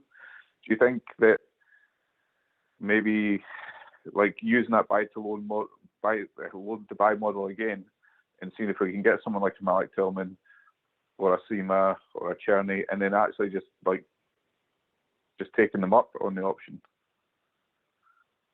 I'll be honest, mate, I don't mind the loan to buy option. I think that's a better option rather than a straight loan, because when a player comes in on loan and they do well, and they just go at the end of it, you don't have that option. It's almost a kind of a kick in the teeth almost that player could have been yours. I prefer if you're going to do a loan to buy, because I know you're paying wages, but then if that player wants to move, it fits the club, he plays well, then you've got that option first hand. The names you've said there, I think we should and could have took up some options, or at least put offers in to try and get him to stay. Nowadays, though, I think Tillman's he's at Bayer Leverkusen. He's way out of the market now, if I'm being honest. Czerny and Sima are probably ones that you look at and think, well, they would have made a big impact. But I'll go to Bridgman, because I know Bridgman's a big fan of transfers and loan options. Bridgman. Loan options. Yeah, nice one. I think I thought I think we made a mistake letting Czerny go. To be honest, there's not much we could do about it. But I think he would have a better investment than the boy Chermiti. So I really do. I think that we're shot ourselves in the foot. They did the same with Sima. I think he would have came to us. I think he would have wanted to come to us. Now that might be true still there. I don't know whether Czerny's playing 100% every week rather, or even Sima. But I tell you what, they played really well for us, and it lit up their career again. You could see there's a bit of quality there, and how they do it, and the experience is incredible. The experience in A2 players is just incredible. So I don't know whether our interim director of football is on the ball, shall we say, up to it, so as far as this transfer window is concerned. I'm very hopeful that he is, and he himself should have a wee idea where we can go to, where's the market, would be a better market, that kind of thing. But I don't know who he's talking to as insofar as what players we need, whether he's doing that all himself in his mind. I would hope he's speaking to the manager at some point. It's really, really difficult because we're going to walk in here blind. We don't have, I mean, we've said before, we don't really want the manager involved in transfers. We wanted a director of football, and now we don't have one. We need the manager to step in. Well, good luck to the manager is all I can say. But this guy is in there temporary. I can't remember his name. I think he's a Swedish guy or Norwegian. But he's an experienced footballer, and he knows what a footballer is. So he might have some ideas how we can go forward and get some decent signings. I'm very hopeful that we'll get signings, but it needs to be right. But I say again, Chermiti isn't the best player in the whole world, and sadly, it feels as if we've been stung here with this one. I don't know why, and I don't know how, but I hope this director of football, if he's doing the trick, if he's going to be doing the job, then he's not going to get stung, and he should be able to pick out any flops that are there. It's sad for Chermiti, but there's nothing I can say other than we watch every week when he's playing. It's not there for him. But the other two, most of you, Czerny and Sima, most assuredly, I'd go for them. I think I agree with what the guy said about the boy that went to German football. Is it Bayern Munich he's playing for? Is it Tillman, Leverkusen? No, Leverkusen. I think. Well, I think the problem was with Tillman. You got to remember the boy Tillman. They bought him back half us. Bayern Munich bought him back half us. We had an agreement in place to buy him for $5 million after the year, and they actually gave us £1 million to take him back. So they bought him out the agreement. They bought them. Right. He bought him back out the agreement. As for Czerny and Sima, the both of them, it was wages with the both of them. I think we could just about afford the transfers, but it was the wages, especially Czerny. Czerny reportedly, Southside will tell you better than me. I think he knows more about it than I do. But he's reported to wanting ridiculous money to stay. And bearing in mind, he's a there's no refund with him or no value on him because of his age. The other two there was, but him no. But Seamer's the one for me. I'd have broke the bank to get Seamer. He made the difference. If Seamer doesn't get injured when he goes away to his national team, I'm quite assured that we'd have been on to win the league that year. So, agree with you. I think there is players out there. Continental, we should be able to look round about the leagues in Sweden, Norway. things like that. Try to cast the net. English Championship hasn't been too fruitful for us. Tierney was wanting quite a hefty, it cost hefty money and wages, and I don't think at that time, for his age and that, the club were willing to pay it out. Seema did show enough in his time here that he would probably be a success. But the two of them have went, and we've noticed a difference. I think I agree with Albert. I think if Seema had been fit in that, I think we probably went on and won the league, because I think he'd have made a difference. Tierney certainly did make a difference on the right hand side. When we had him, you only need to look at where we are now on the right hand side of our team. We're struggling badly. We don't have a player with the quality of Tierney. But like I say, his wages were going to be quite hefty, and I think it was probably too much when they combined it at the time for the club. But I agree. I think if we had day two in our team at the moment, there'd be a big difference. Tillman, I think he was all right at times. Don't think he was that world beater that everybody sort of put down, but he had some good games, and those other games he was just mediocre, I thought, but he had potential. But aye, day two anyway, Seema and Tierney would definitely make a difference. Penrice I always liked. I liked him when he was at Hearts. He was decent at Livingston. Hearts took a chance on him, and he done well for them. Whether we get him or no, I don't know, but he's the right type of age. He's played in Scotland, and he'd be a good asset. The other boy, it's a decent wee player, and I've watched him a few times against us, is the boy Brad Spencer, John Spencer's boy. Plays in midfield for Falkirk, intelligent player. He gets stuck in, he's skillful. I think he's about 27, 28 now, maybe the boy. He's played about 60, 70 games at Falkirk, round about that. And he's done pretty well for them, but because he's at Falkirk, I've been able to really pay as much attention. But any time I've watched him against us, he's been good and decent on the ball, and certainly looks a decent player. Whether we could give him a chance and bring him through and make him better, I don't know. But he's certainly got ability. But he is that right type of age, 27 or 28, round about that, I think he is. Maybe it wouldn't cost a lot either. And we might be able to go in and get a tune at him, I don't know. But he's plays in Scotland, he's playing in our league and knows what it's about.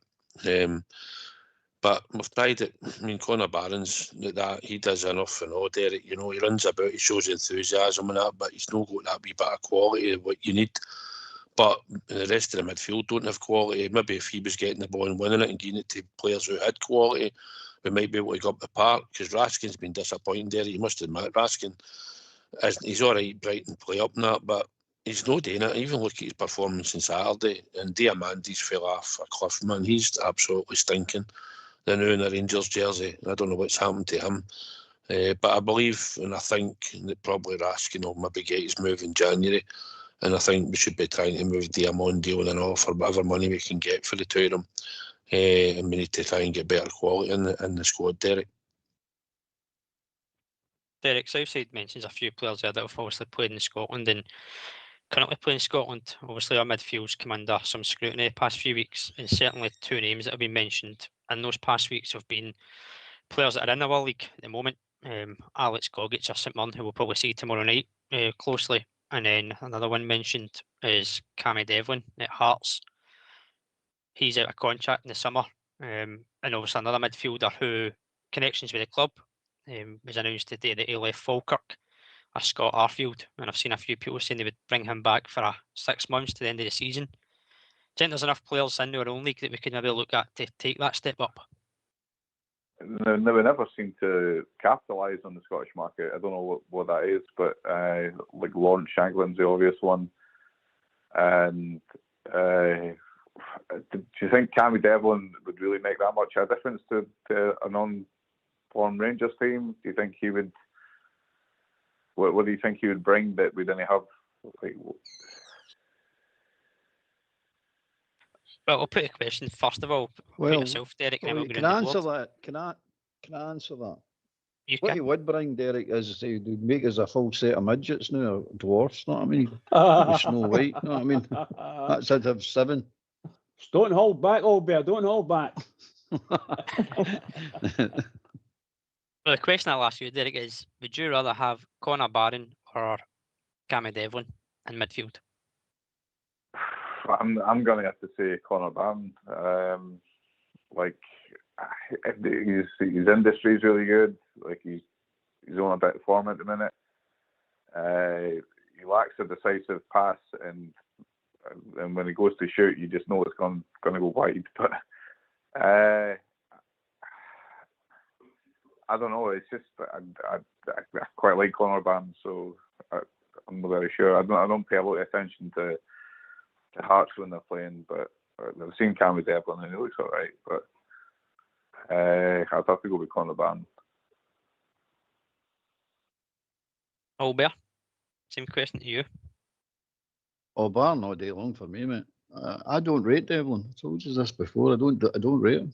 I just think he's a dirty wee player that's getting away with murder because he plays with Hearts. You put him in a Rangers jersey, he ain't getting away with half of the stuff he does with Hearts. He'd be in the stand, I reckon, 3 times. If he played with Rangers, he'd be red-carded 3 times, at least 3 times in the one season, mate. No bother. He's mental, mate. He gets away with it. He gets away with it. And if you watch some of the nasty tackles, some of the stuff he does, real nasty. Billy, I'll ask you the same question as well, mate. I won't go to Bridgman because I know he's not a big fan of taking players from Scottish teams. Billy? I would say I wouldn't bother bringing him. Didn't get me wrong. I listened to both sides of the debate there, about Devlin and that, but he's got that wee bit needle about him as well, hasn't he? So spoke to Southside and all. Listen, I spoke to Southside and I says to him, listen, I fancied him, but then when I actually sat down and really weighed the situation up, is he any better than what we've actually got? No really. So for that reason, I would take on a Barn. Southside, you going for a full house here? He just reminds me of like Ian Black, and he should never have had a Rangers jersey on in his life. Who's that? Who's that? Ian Black. The The painter and decorator, he's just another one, he looked alright. He looked alright when he was at Hearts and he stuck and put the tackles in and that, but when he came to us now. Connor Barnes, listen, he's got limitations, right? We know that. He works hard, he does enough. He's managed to get his team sail back in the team. But we need to get height and physicality into our team going forward. We need to get bigger people. We need them like the size of Sterling and that. We've got to get physicality into that midfield and into that team all over the park, because that's what we're lacking in a lot of areas of our team. We need power and pace and strength, and hopefully Danny Rowell's managed to work that out. He's already indicated that he knows that people need to be up but to play for Rangers. They need to have the right mentality. He's mentioned that a few times in interviews. So at least he's grasped that, what we've all spoke about as supporters, that we've been lacking in mentality into the team and people that can handle to go and play for the team in the jersey on a weekly basis. We need to get that back, because that's severely lacking in all aspects of that squad. It's just a modern day football player now, I think, Derek. If you listen to, who was it? Somebody talked about it earlier in the week. The boy, him was at Man United, played in Germany. He talked about the modern day football player. You don't have what you had back in the day.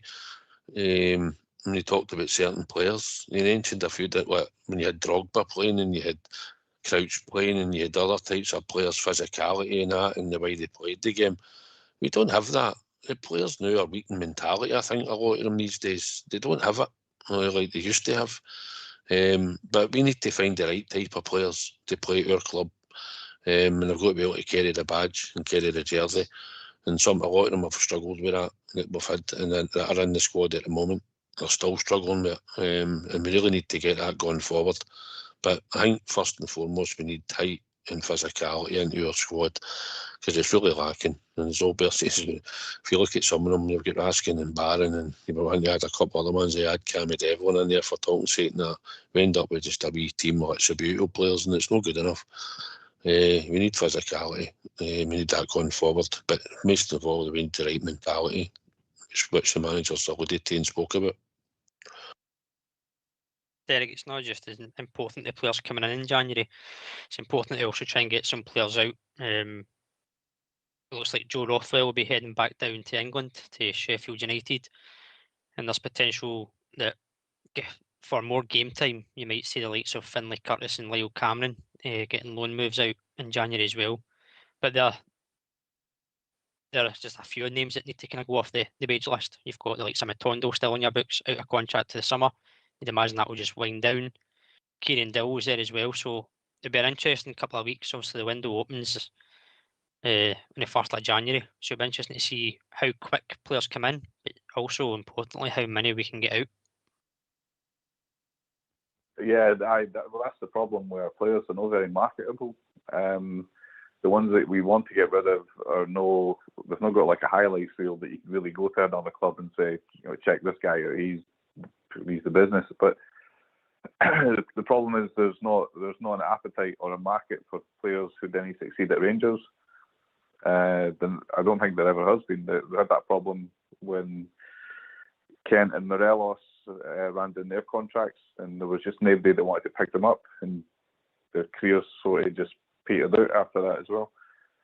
So as much as you want to get rid of them, like there's got to be someone that wants to take them.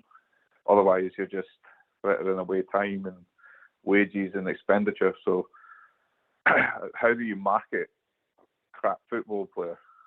Like who would want to buy them? Like what market is that? Is that like lower championship, or is that League One, or some other? Like where's the market for them? I think any market you've got to look at, but as all the guys have said, it's about the quality. A lot of people maybe look at, as Billy mentioned earlier on, Bundesliga 2, and think, well, that's second division Germany, but you might find a quality player in there that improves your team at current moment in time. So it's just about your scouting system doing the homework, finding the right player, the right fit, and having that quality. I don't think there's a particular market that you can say that's where we need to shop in. I think the way we are as a football club, you should be looking at all available markets for all players of quality. Albert? Absolutely, mate. You never close any door. Put it that way. You keep an open mind. You never know what you can get, but you've got to also use your experience, and our experience of the championships is not very good. So you got to do that. That's not to say you can't still get one out of there, a good quality player out of there, but the law averages say you've got to eventually get out. We've not got that time and luxury and expenditure that we can actually take these chances. Like the Premiership, as I keep saying, scattergun approach they've got. They've had some duds, mate, real duds in every single Premiership club, everyone, and even the ones that have been relegated for the last 10, 15, 20 years.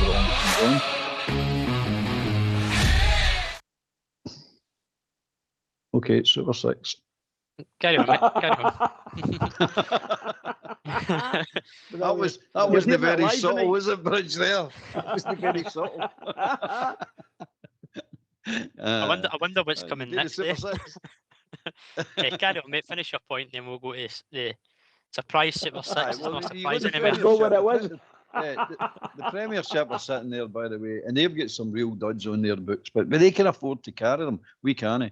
So we've got to get it right all the time, most of the time. You're never going to get it right all the time, but you can get it right the biggest percentage. But it's difficult. I mean, I heard people saying in other podcasts and things like that about, we need to make sure these guys are up and ready to play them out. How can you guarantee that? It's human beings you're dealing with. You just never know how people. Some people react better than others. Some people are ready to rock and roll right away. But if you can guarantee that and knew how to spot that in a player, that's the players you would bring in for the start. But Asgard might go on and be a brilliant player for Rangers. You never know. It might be, as the boys admitted, he's struggling to settle in. He's struggling to get to grips with it. But he's not gave up or anything. He's just struggling. But you get other guys that just walk straight into the team. Like Gasman, we Gasman walked straight into the team, started playing brilliant right away. He's not playing brilliant in the last few weeks, months or whatever. But you can see the boy's a player. So some players at work, some player that doesn't. But the Premiership just buys lots and lots and lots of players that you don't hear about. But for selling, so they can keep them. We can't. We've got this, as Derek says. How do you market these players? How do you get them out the door? If they're going to look and say, how did they do for Rangers? Not very well, they're crap. Why will we take them then? Why will we want to spend the wages that they're getting at Rangers? Why are we going to take that burden on and they're going to do crap for us probably? It's difficult, mate. That's why when we give these big wages, you've got to be careful. You've got to be really, really careful who you're giving it to, because at the end of the day, I'll say one player, just an example. There's just no him. There's more of them. Matondo. He's been sitting there for years, mate, taking was it 25, 30 grand a week at the club for years with no return, zero return. And it looks like he's going to date to the end of his contract. Roof, at least we get something out of Roof. But even him, he was on big wages and he sat there for the biggest majority of his time, his contract, just drawing wages. So we can't afford to get it wrong. It's just as simple as that, mate. But it's the big wages that's killing us. It really is. That's why I'm hoping we don't do it again. You go, right, we'll get good wages, but we're not getting top dollar. There's no point to it, mate. We can't take the chance. Well, just while we're on the subject of markets and making sure it's not wrong, we're going to get Southside Super 6. Welcome to Southside Super 6. And get ready for your weekend's fix. He finds it hard to get them right, 'cause most of the time they are shy. Hi, welcome to Southside Super 6 for the 30th of December. The first selection this weekend for tomorrow is Nottingham Forest to beat Everton. The second selection is West Ham to beat Brighton. The third selection is Newcastle to beat Burnley away from home. The fourth selection is Rangers to beat St Mirren. The fifth selection is Motherwell to beat Celtic. And the sixth selection is Manchester United to beat Wolves. If you take all six, it pays 84.5 to 1. Well, you have just heard this week's picks are run out and bet like dicks. The sane amongst you will give it a miss, 'cause for years he has just been taking the piss. I didn't know you could Absolutely sing, fabulous, Southside. guys. It's Christmas and New Year, innit? End the tale with Fox got for Christmas. A new toy. Well, good luck if you're playing that. Got to give Geese one this turn of year, Southside. 2 draws in the last one, and then I done 5, as you know, and it bounced in, didn't it? So, aye, hopefully tomorrow. Well, You taking a punt on that, Billy? 1841. Aye, I'm with my mucker on that. I'm putting 20 quid on that Southside. Mind and text me the teams later on, mate, and I'm putting 20 quid on it, mate. I've every confidence. Didn't let them mock you, pal. I tell you that before. You're letting them run out of the tap of you. It's not good enough. I know, I'm even getting abuse on the YouTube channel and on it. That's how bad it's getting. You start vetoing them out of there. I believe in Santa. Oh, oh. I think we've been joined by your Jim. Evening, Jim. Evening, lads. Southside, you want to get a grip for this, Barry, big man. I can't believe they're all bullying you, mate. I know. Picked up for me, Jim. Of course I will, mate. I've run a few doors, mate. Don't worry about that. Right, What's in your I get that white van out. Listen, see, before I go, I'd like to wish all you guys and your families all the best for the bells and when it comes. But my point is, how do you feel that you think this run of games that was coming in is going to deter just how serious we are in this transfer market this windy? Because I think they'll hang after to see how this next run of games go before they fling money into this transfer windy, because I don't see any point of flinging millions and millions and millions at it if it's not going to benefit this season. That's where I'm at. I think it's always a tough window, Jim, as you know, mate, the January window. I don't think we'll go out and spend millions in January. I think we'll be looking more towards the summer to go and spend it. But what I think we should be doing in January is starting to fix some of the issues and problems. And hopefully, the quicker the players come in, the better. As long as Albert says, you never know if they're ready to go, but you don't want to bring a guy in January and not see him for 3 or 4 weeks. But I'll go in the guys and I'll get their points of view, mate, and see where it takes us. Bridgeman. Yeah, and I think what the guys were saying is absolutely right. We don't want to be in the tail end of January and bringing players in, expecting them to play in our game. You know, we want them to come in as quickly as possible, first couple of days after the window, and we get right into it. If he's not got anybody set up by now, I'll be really disappointed. They must have people that they can go and speak to very quickly and get the job done. To me, that's what it's about. Get it in there. Speed is of the essence, because we want to be able to hit the ground running in January and go and do it, because we need improvement. Albert? Aye, just caution, mate. That's what I'm saying. It's just one of these situations. You got to be very, very careful, mate. I know it's exciting getting players in. I know it's exciting the transfer windows. But if you think of the summer there, was it 13 players we brought in? And we never brought them on at the one time. So we all talk about pre-seasons being one of the most important parts of the season, get your fitness. You're not getting players into maybe the last day of the season or a week before the transfer window shuts. So it's going to be the same with this one. What's the point of waiting to the end of January and then bringing somebody in then when you've had probably about 10 games, which could determine whether what you're going to do in the league. You're bringing these players in to win the league, mate. Let's not kid ourselves on. That's what we're bringing them in today. So we're not bringing them in to be bit part players and bringing them in and hopefully everything's going to work out. You're bringing them in to be an impact, and we don't know. That's just a chance you have to take. As I said before, you'll never know if these boys are going to hit the ground running. But I would not be breaking the bank. If the right player's available and you think, oh, that's the one we wanted and this is the price we're prepared to pay, well, fair enough, that's fair enough. But again, it's a chance you're taking. It's a chance we all transfers, whether it's the new or whether it's summer or any time. You're taking a chance, but you should be learning lessons by now. That don't bring them in big wages. It's pointless, mate. Completely pointless, because we can't afford to get it wrong. Now, if you get a guy on decent wages, you can afford to get a few of them wrong. But you can't afford to get Matondos and Roofs and people like that, and Dowells and the wages. These people, you can't afford this. And it'll ruin the club. I just don't want the club ruined because of nothing, because of a forlorn hope that you're going to do something. So be sensible about it. And I think that will be anyway. I don't think they'll go mental. £8 million for Chermany type nonsense. No, I mean, a 22-year-old that's not been tested, crazy stuff like that. I don't know. We're thinking we're doing with that one, but that's another lesson need to be learned. Derek? Sorry, mate. I think it maybe demonstrate how much faith they've got in Danny Rowe as well. So if they kind of like back him, you would assume that Danny Rowe is going to be here for the next season. Whereas if they're kind of a bit more cautious and a bit more reluctant to sign new players, it doesn't really look very good for Danny Rowe for that perspective, because they're not really backing him or supporting him.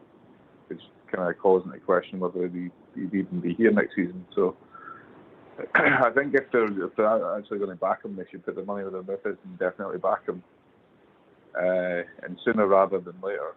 But I think, do you not think it's a signature of like what their managerial intentions are as well? If they didn't give him any support or didn't give him any backing during the January transfer window, do you not think that kind of shows that maybe they're got an eye on another person? Or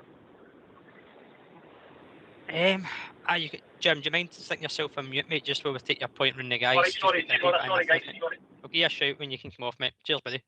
Derek, I think you could look at it that way, but I think it's a situation that Danny Rule and the club probably didn't expect themselves to be in, going into a January window without that structure in place with director of football. And Danny Rule came out the other week there and said that this is a new surrounding for him in terms of being in control of the transfers as such. But I've always said in this show, mate, no matter if you're head coach or manager, for me, that's the person that should get the final say, because that's the person you're trusting to go and work with these players day in, day out, and get them to be the best that they can be and the best performing club that we can be on the pitch and be successful. So for me, it lies with the management team as much as it does with those above to get the right players scouted first and foremost. But I think you could look at it that way. But I think this season, mate, how much do you really pin on a success for Danny Rule. What does success look for him? But that's probably another question that you could spend all night discussing, mate. But I'll finish up Jim's point. I'll go to Billy and then Southside.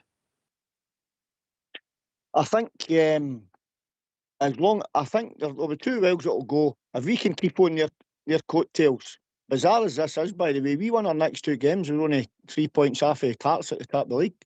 That's the way. This is the way this could go here. And if that happens, i.e. we beat St Mirren tomorrow night and turn them out at Parkhead on Saturday, you know, then why no back him? That's the way I see it. But we don't know what kind of funds he's got to be available.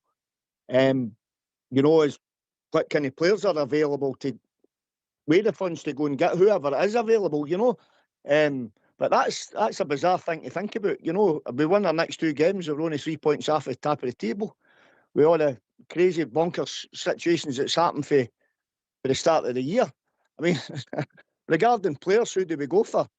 You know, we're screaming out for a top quality in the middle of the park, eh? I'm looking for somebody with the steeliness of Ian Ferguson, with the vision of Ian Durrant, and the playmaking ability of Paul Gascoigne. You know, you put these 3 ingredients into the one player, then we've got a hell of a player in the middle of the park. Oh, you know, they're tear a penny. That's me can only dream, mate. But that's what we're needing, Albert. You know that, too, mate. You know that. Oh, I know exactly what you're saying. I know exactly what you're saying. By the way, see on Saturday, did you know that the starting 11 on Saturday, we only had 1 lone player on the park, the starting 11. Neil Magoma. Yep. There you go. That's what you touched on earlier as well, Robert, with the loan scenario. I mean, I'm all for that loan to try to buy kind of thing, right? To an extent, mucker, right? But to build a proper football team, you can't build a team on loan players. It's impossible. You know, it's like trying to build a house in water with no foundation. That's what it's like, you know, because they've got to come and go and come and go and come and go, and you've just got to keep going round in circles and round in circles, you know. So back to the transfer policy. So when you're going to buy these players, they've got to be the right players for the right position, because we've made way too many mistakes recruitment wise, and that's got to stop big time. And let's hope if we do get players in January, whoever we do bring in, we improve the team, because that's all that we're looking for, you know, and we'll see where it takes us. You hear me? Southside, didn't you come, mate? We should have done a Super 6 tonight, Robert. We've just had Luton, Cardiff, Huddersfield and Bradford's just bounced in. Norwich under 2.5 goals, along with Peterborough under 2.5 goals, and they're 6 up at 40-71. What can I say? Anyway, Did you share it with anybody? I can show you it. I can send you it. It's naked now. Well, was the on earlier? Was I had to put it on earlier and I came on too late, didn't I? And he's asking me to do one for tomorrow. So this is what happens. Didn't go amiss, eh? Come on, you. I know. I should You maybe don't have tell us you texted got a you, I know. win. You don't tell me we've got a win and you never put it on. No, I've got it on, all right. I've certainly All right, got it that's on. okay. I've just That's all checked right. it. That's the main thing. You got it on. But what? Aye, listen. But listen, as Billy just said, listen, we're well in the hunt here. We need to win our next 2 games, and then we'll see where it takes us. We'll see what Hearts do in our next 2 games, and we'll see what that mob do tomorrow night, and then we hopefully turn them in Saturday up there. £57 a ticket, by the way, for that place. 57 quid, and you've got to be in at 10:30 apparently. But we've got to do them and do St Mirren tomorrow night at Ibrox, and then we can see where we are. I can add a wee bit of quality, 2 or 3 players. I'd not take a Scotty Arfield. See somebody like Scotty Arfield who gets in the box, scored goals, intelligent player, just with a bit more physicality. That would do me. Somebody like that, you know, we need to get a goal scoring midfielder, somebody that gets in the box and scores goals. And we need to keep creating chances. And the only one that's giving us a regular sort of return at the moment is Majowski. But we've got no bad defensive record, as we've seen. We need our goalie to keep performing and not have many howlers. And we just need to try and add a bit of quality. But whoever we bring in January, hopefully they'll be ready to start. And if we can fling them in up there on Saturday, I wouldn't mind. If they know they're ready, they're fit and available to play, then I would just put them right in. Because the one thing we need in that team's quality, Robert. Yeah, mate. Well, we've reached that time of the evening, would you believe it or not? Time flies when you're having fun. Final word from your good self, Jim. Cheers for phoning in, mate. Hey, Mona, great getting on. I know it's a wee bit late. I'm just back for fit training, so I was back in about it tonight. I'd just like to wish all you guys and your families all the best for the remainder of this year, and when the new year comes, hopefully we'll stick it right into the beggars. Cheers, mate. Same to yourself. All the best when it comes. Thank you. Final word from yourself, Derek. Thanks again for calling, mate. Appreciate it. I just hope that we have a good transfer window and we try and be a wee bit more ambitious about the types of players that we manage to get, and maybe not stick too much to the English Championship or League One. That is certainly interesting times ahead, mate, in the next couple of weeks, and sure, some speculation, and there'll be a lot of answers in the next coming weeks. But again, thanks for phoning, mate. Hopefully have a good new year when it comes. Yeah, cheers. Billy boy. Yes, thanks very much for taking my call, Robert. Pleasure to be on the show and hear a wee chat about the famous. Win tomorrow night, guys. Winning Sunday. That's all I'm looking for. And Trouthside, mind and text me the teams, mate, because I'm putting 20 quid on that, mate, because I've got a wee feeling that'll come up. And listen, all the best, guys. We are the people, and lang may your lum reek when it comes. All the best. Cheers.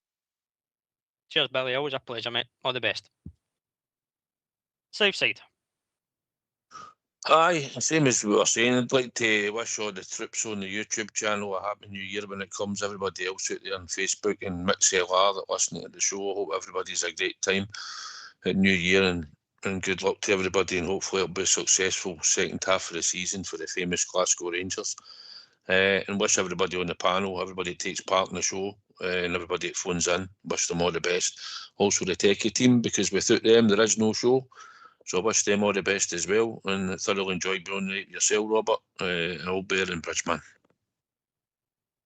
Yeah, mate. Cheers. Have a good one when it comes. Albert, final word of 2025, mate, from yourself. Well, unlike Jim, I'm on my unfit programme. I'm on the couch drinking a beer, talking to Rangers Radio. You know what I mean? So I've just finished that. But I just like to wish everybody all the best for the new year when it comes. Take care of yourselves and hope good things happen to you, Robert. It was good being on yourself, Robert, and Bridge and the techie team. But I know the best when the bells ring. Cheers, mate. Always appreciated, and thanks for your contribution throughout the year, as always. Final word, mate. The legend, the Bridgeman. Oh, what can I say, Robert? Super night. Thank you very much for having me on, and along with all these other legends of Rangers Radio who are on tonight, old Southside and Albert, and yourself, Robert, and Billy, and all the boys that phoned in. Can I just say that? What can I say? To all the Rangers fans that are listening in all over the world, I must say this. Our techie team are absolutely astounding, absolutely brilliant. Can I say that the Rangers are up against it for this transfer window, I feel, and we've got to get everything right as much as possible. So patience is the answer for that. However, everybody must get behind them. So I can just say to all these Rangers fans, everybody, please, this is our team, and it's a huge, huge game coming up just after the new year. And speaking about the new year, everybody, every Rangers fan everywhere, happy new year when it comes along. Enjoy yourselves and keep it going for the Rangers, everybody. Keep it going. Cheers, Bridgeman. Always a pleasure again. Thanks for your efforts and contribution this year, mate. Listen, can I just thank all our callers this evening? Billy, Derek, Southside and Jim. Big thanks to Albert and Bridge, obviously, for doing the show with me. And of course, the guys in the tech team, Fox and Old School Blue. And as the boys have said, without them, there's no show. Again, there's also no show without you guys out there listening in, commenting on Facebook, YouTube, and phoning in as well. So thank you very much again for your contribution. We'll be back tomorrow night at 6:45 for a pre-show as we preview Rangers versus St Mirren in the biggest game of the season, I'll Steel Bridges Line. Join us then at 6:45. But enjoy the rest of your evening. Take care. Take it away, Old School Blue.